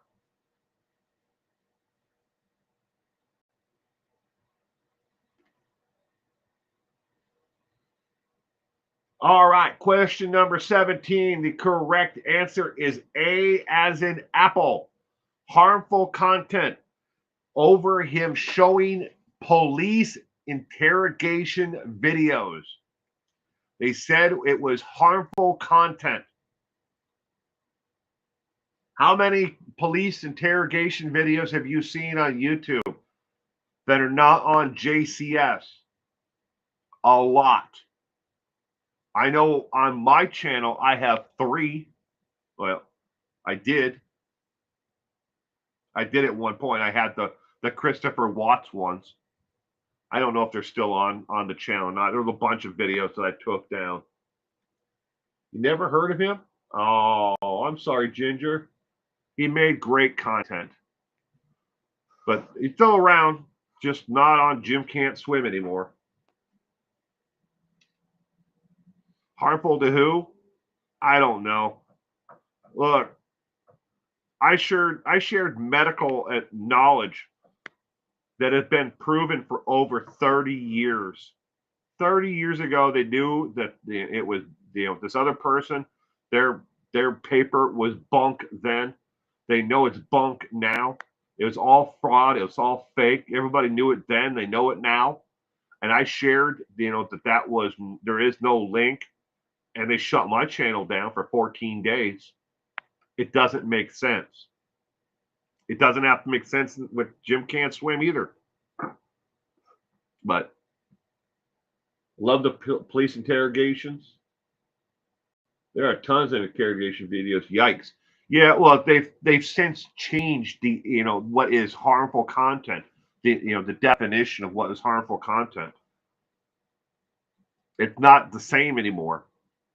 And that's why you see them all over YouTube now. All right, next question. 18. According to internal memos, how many YouTube channels are removed for good every year for content harmful to minors? Is it A, 100 to 300, B, 50,000 to 100,000, or C, unknown, or D, 50 to 100, or E, other? Question number 18 of 20. How, according to internal memos, how many YouTube channels are removed for good every year for content harmful to minors? I have Sprinkle Donut yesterday. She's doing good. She's dealing with some stuff right now. Her grandfather is near the end of his time on this plane. So she's probably busy with that right now. And my heart goes out to her and her family. But she put out a video about her grandfather, and dealing with dementia and towards the end of life. I hope she's okay too. I really do. Lemon pie, 144,000. B, but probably D, says Kitty Q. The G, Anna Marie and Pippa are both, and Catalise are all going with A.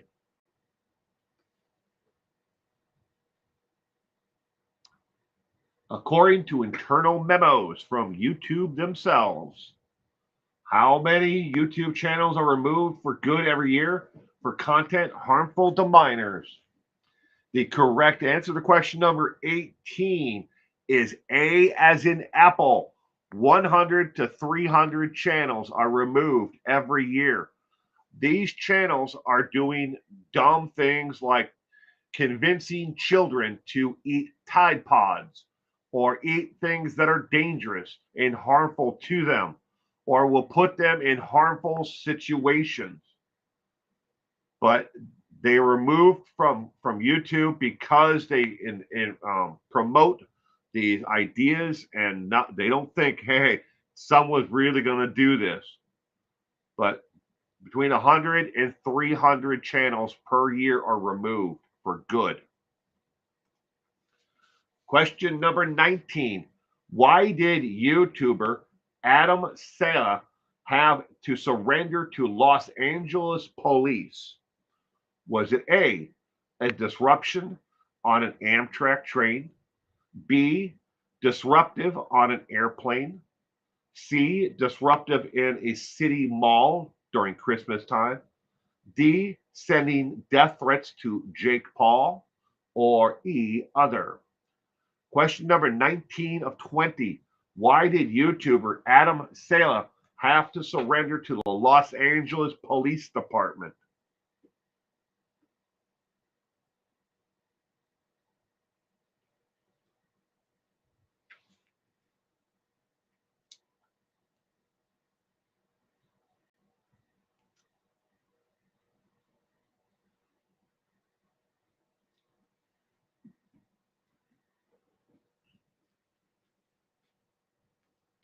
B, no clue. Kitiko, B, Kalesa, C, Ivory Lady, A, question mark.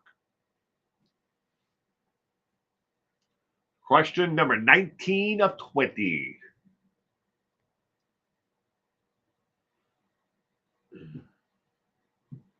E, robbing a bank with Pauly Shore. Hey, hey.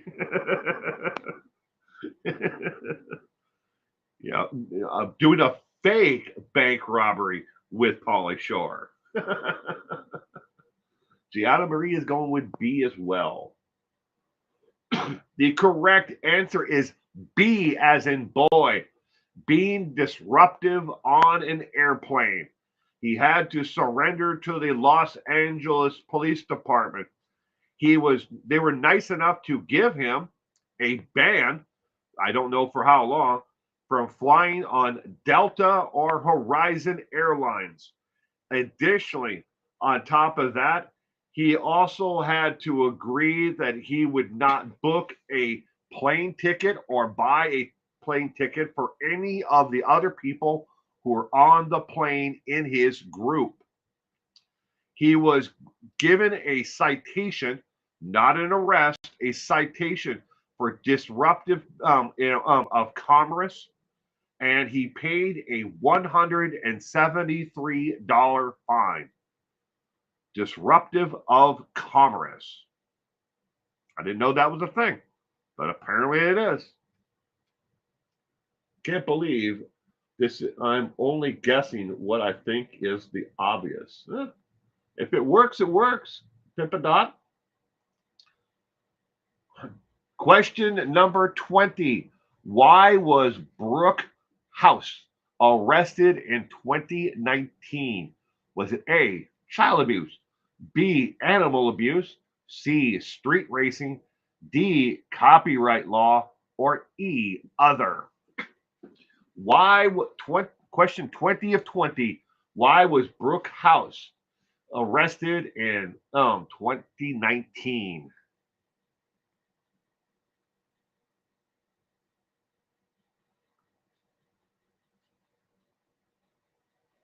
This is a stick up, buddy.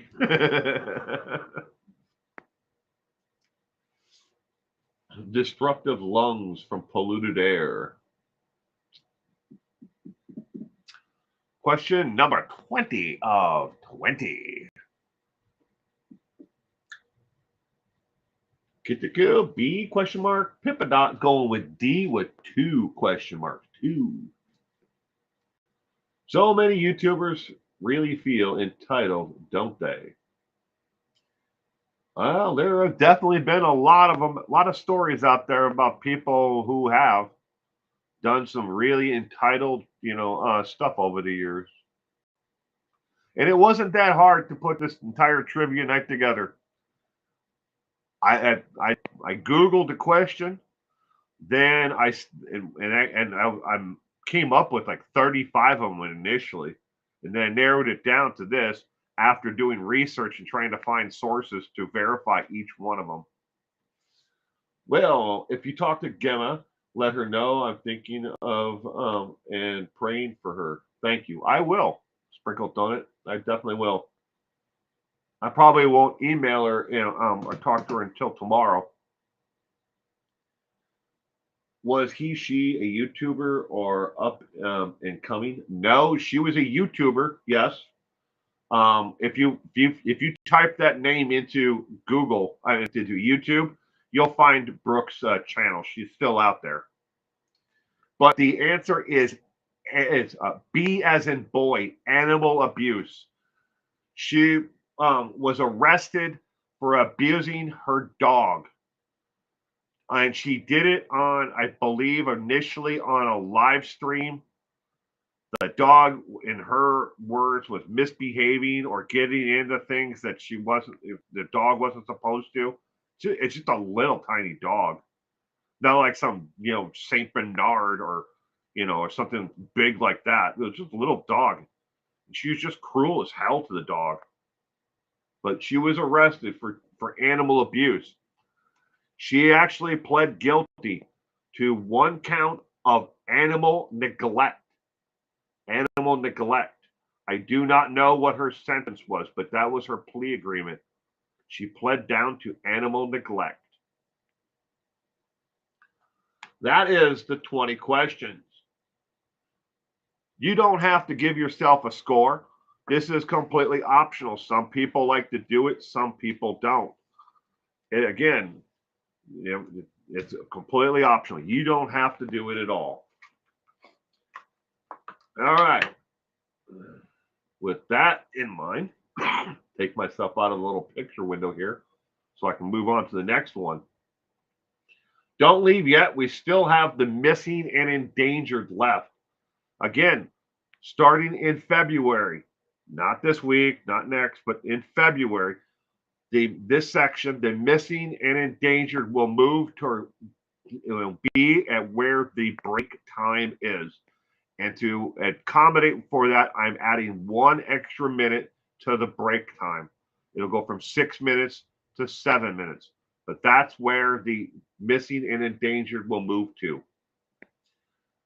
Again, like I said before, I am working with the Charlie Project, NAMAS, the Center for Missing and Exploited Children, and the FBI and local law enforcement agencies to put a spotlight on these people who are missing and endangered.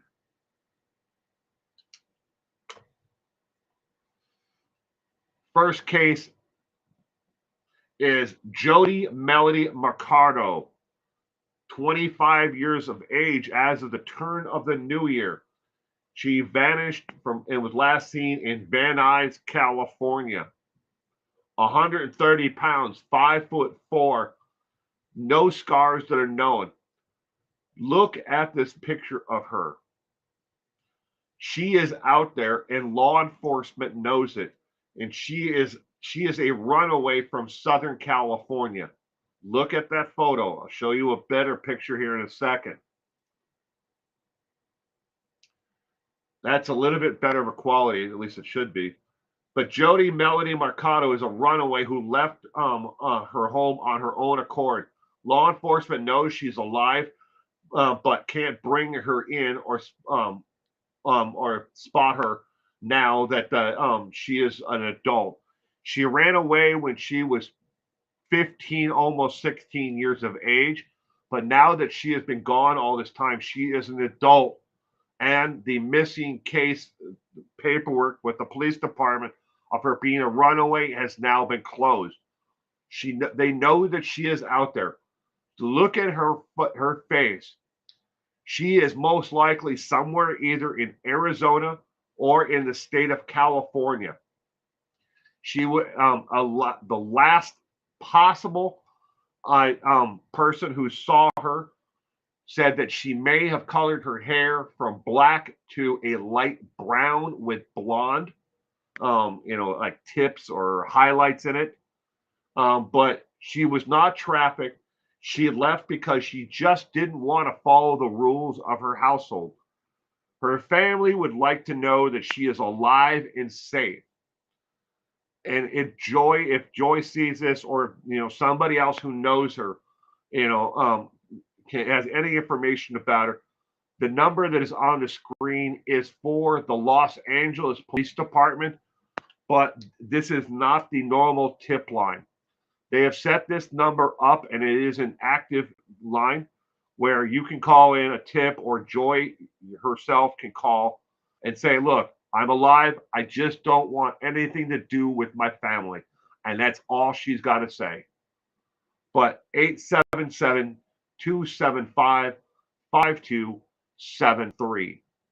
If you know anything about where Joy Melody Mercado is, and I almost guarantee she's using a different name, but again, she may have changed her appearance a little, but she is out there right now. Next person is Byron O'Neill. He is 65 years old as of 2024. In about 3 months, he will turn 66. He was last seen in Columbus, Ohio at an AM PM store. His weight is between 135 and 140 pounds. He is 5'4" tall. So he has several scars on his arms and knees. He vanished without a trace, and law enforcement has no idea what happened to him. At the time and day that Byron O'Neill vanished, he was not under any duress. Nobody knew that if he was, suffering from any type of depression, so they do not believe that he was. He also has no history of alcoholism or drug use in his past.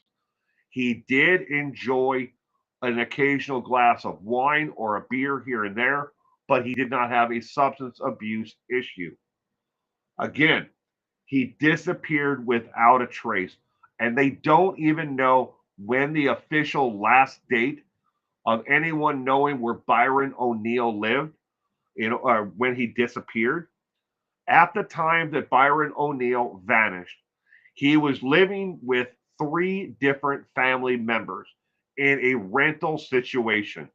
I will rent this room from you in your house for X amount of months. Then I'm moving to this house with this other in law, or I'm moving to this friend's house. But he was doing something like that. It wasn't couch surfing, he was renting a room from each person, as in a roommate situation. He would be here and he's like, okay, I don't want to be here for 6 months. I don't want to do a lease. I want to be able to move around and do what I want. Again, he would be 66 years old in a couple of months from now. But no one knows what happened to him. Is foul play involved? It may be involved in the disappearance of Byron O'Neill, but nobody knows for sure as of right now. and for Byron O'Neill, you'll notice that there is no phone number here or law enforcement agency involved. And I should clarify this, and that's because there is a missing persons report filed for Byron, but no one law enforcement agency is looking for him because he is an adult. And the only missing persons report said, look, we just don't know where he is. He doesn't owe us any money. He didn't break a lease. He's free to go wherever the hell he wanted, but nobody knows what happened. He could have moved on to another state, another jurisdiction, or he could be a town over from the last place that he was seen. And in case you're wondering, he was missing. That missing persons report was filed in Georgia, but he did not reside in the state of Georgia. At the time, that was an aunt or family member, I think it was his aunt, but that filed the missing persons report from her location because he had previously stayed with her, in a rental situation. But he had bounced back and forth between Texas, Oklahoma, Chicago, or some of the other places that he may be at today. Nobody knows, or again, foul play may be involved. Today's headline story doesn't mean they are forgotten tomorrow. We need to bring closure to the family of the West boys, of Orrin and Orson West. We know what that happened to them, and the perpetrators who took and snuffed out these young boys' lives have been found guilty, and they are doing the rest of their pathetic lives behind bars. But they refuse to tell law enforcement what they did or where Orrin and Orson West are. The family needs closure, and they need your assistance to help them bring closure.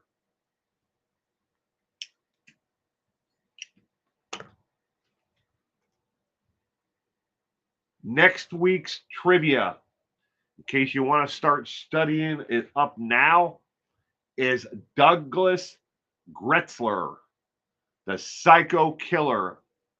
Douglas Gretzler is next week's trivia subject. And yes, before anyone asks, when you're doing the actual trivia research on this, if you decide to read up on Douglas Gretzler, he did have one known associate that he committed multiple murders with, maybe as many as 11 or more murders with. He did have, some people would call him an accomplice. They considered themselves partners in fun. And that's a quote directly from Douglas. He's my partner in fun. So that is next week's trivia subject.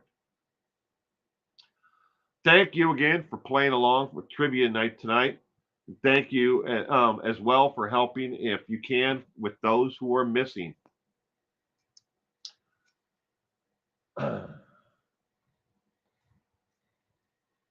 I looked into the Summer Wells case not too long ago. Pippadot, nothing. I couldn't find anything out there that was substantial, to even cover even like a YouTube Shorts video on. No updates at all. I mean, it's pretty much been like the whole thing is what here today, gone. But Summer is still missing. Bye bye, Mel. You have a great week ahead. And don't forget, the poll question will be up on my YouTube community by 10 a.m. tomorrow. I try to get it up earlier, but it all depends on how my son is, getting him off to school. He's got to go to school earlier, but if it takes me forever to get him ready and get him off to school, then obviously it delays my day. So I always say 10 o'clock. Yeah, I try to get it up before 10.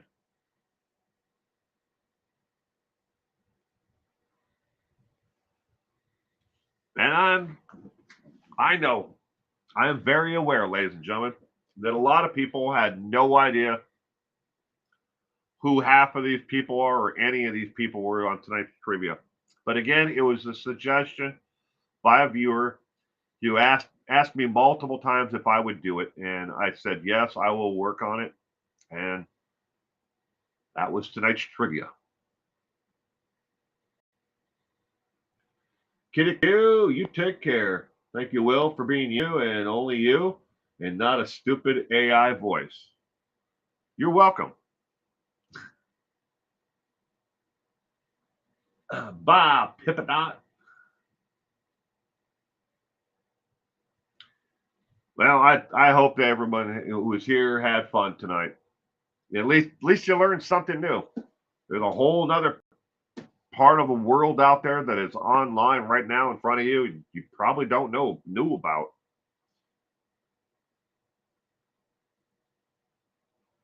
Well, thank you, Interpeas. I appreciate it. Will, I sent you an email. Don't shoot me. I saw one. Did you send it today or just? I saw one. I just hadn't had a chance to respond to it. Why would I shoot you? I appreciate that. Was it about the AI voice? If it was, yes, I saw the little sentence that it shows you. but I didn't click on it to read it yet. So I will after this, though. I wouldn't shoot you. I appreciate the constructive criticism. I mean, I know absolutely. I knew Reichardt wasn't going to be a fan of the AI videos or any of that. Reichardt,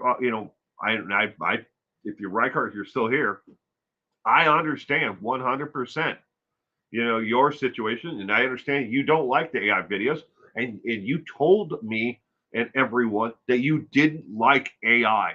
I knew that before I made the videos, before I went into the agreement to do the voiceover work. I knew that. But Reichardt, you're not the only one who told me that as well. And I gotta find a balance somewhere in it all. I have to find some way to not be inside of this studio 60 to 70 hours a week. I have a life that I'm trying to live. Raise a son, be a husband, a brother, a friend, volunteering within my community. And I can't do that if I'm in here 60 to 70 hours a week. If I can find something, just little something, just for making YouTube shorts videos simpler and easier, I have to do it. I have to. Maybe it's not AI voiceover work or having someone else do AI, voiceover work, not an AI. But I have to find some way to make it easier because I can't keep on doing it by myself. Tomorrow afternoon, I mean, what happens if I get laryngitis tomorrow? Should I just stop all content for the next month while I deal with it? Or would it be okay if I used a voiceover actor? No, that's where I'm at.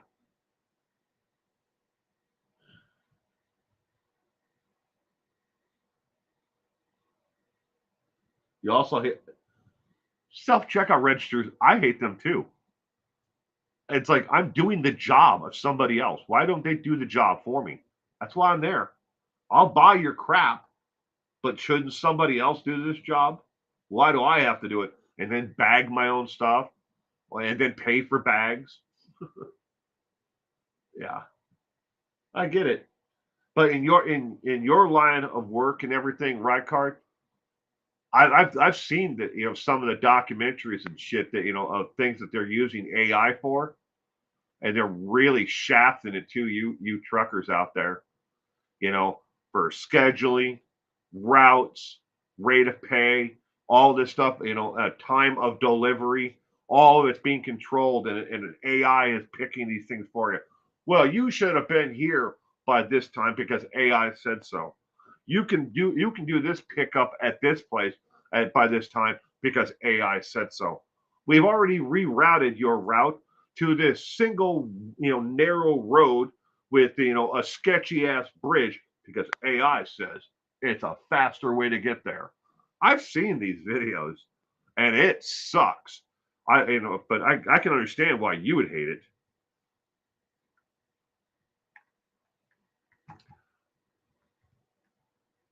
Well, I know her parents now. Whose parents? I was impressed with this trivia. Well, thank you, Pippidot. I'm glad you had fun. I'm glad everybody had fun. Then they want to see your receipt. LOL. Right? Well, at Walmart. And I was just at Walmart on Saturday. I couldn't even find anybody to give the receipt to, and then I finally saw the guy sitting in a chair over to like the right of the door. And I'm like, "You want to see my receipt?" He goes, "You don't have anything large enough that I would worry about it." I'm like, "Okay." I got I got about $400 worth of groceries. You sure you don't want to see it? I got 3 bags full of steaks and stuff in here. I didn't, but I mean, I was just joking with it. I'm like, you don't know? No, okay. Only places I've ever had to show a receipt: Costco and Walmart. It's the only places I've ever had to show a receipt. No one's ever asked me. Maybe because I'm not breaking the law. I don't know.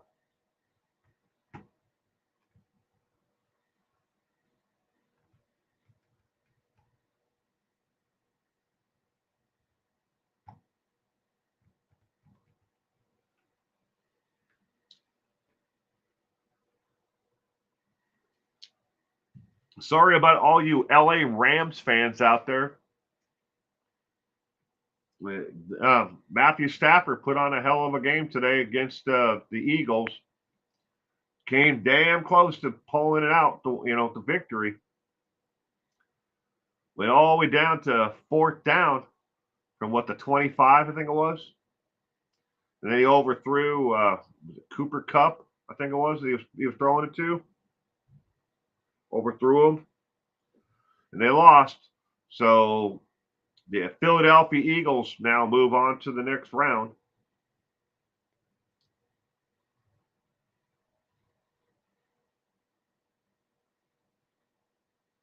They only want to see it if you pay for your dog food and case of water.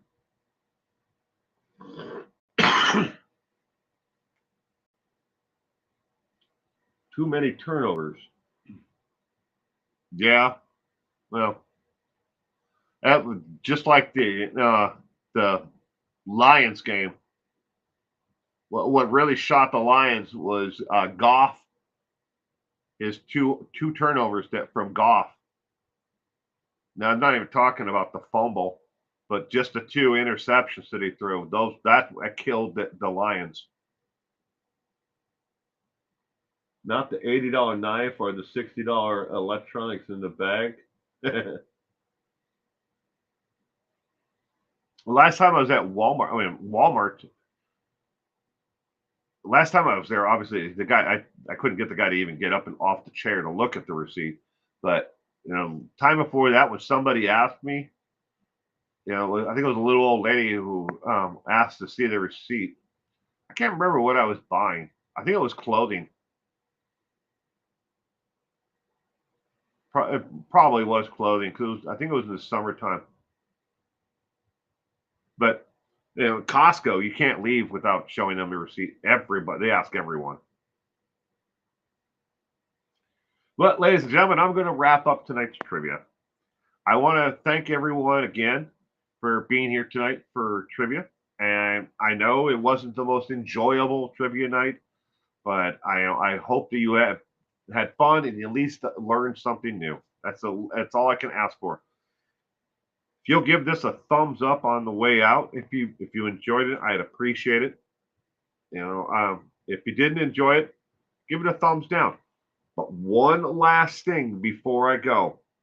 If you are a channel member to my channel, a paid channel member, you can be a channel member for as little as $1.99 a month right now, because I think the 99-cent tier is already filled.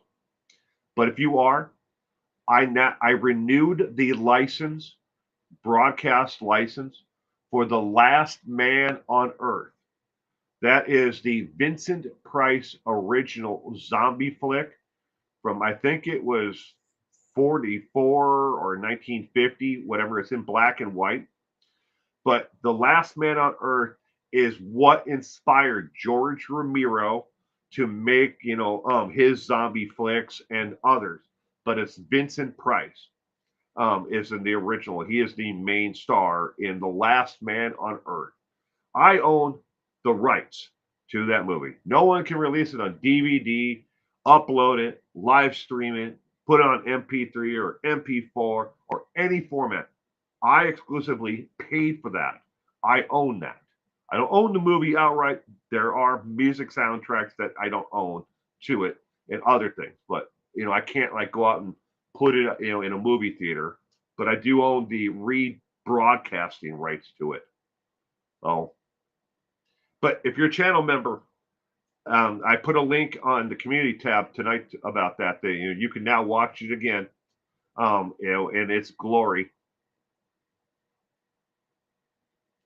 But there's a couple other ones I've tried to get over the years. A couple of sci-fi flicks. But Last Man on Earth, I got 2 years or 3 years ago, something like that.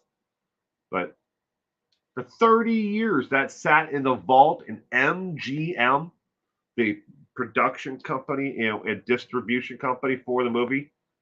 They didn't do anything with it. They just let it sit there. No one could show it. They couldn't show it on TV, or anywhere, nowhere. So it just sat there. And then when I came along, they're like, heck yeah. Well, we'll do it for this amount. So, but it's available. The link is in the community tab. If you're a channel member, you can see that link. And there's no ads. I don't make anything from it. That was 100% loss, thing for me. I just love the movie.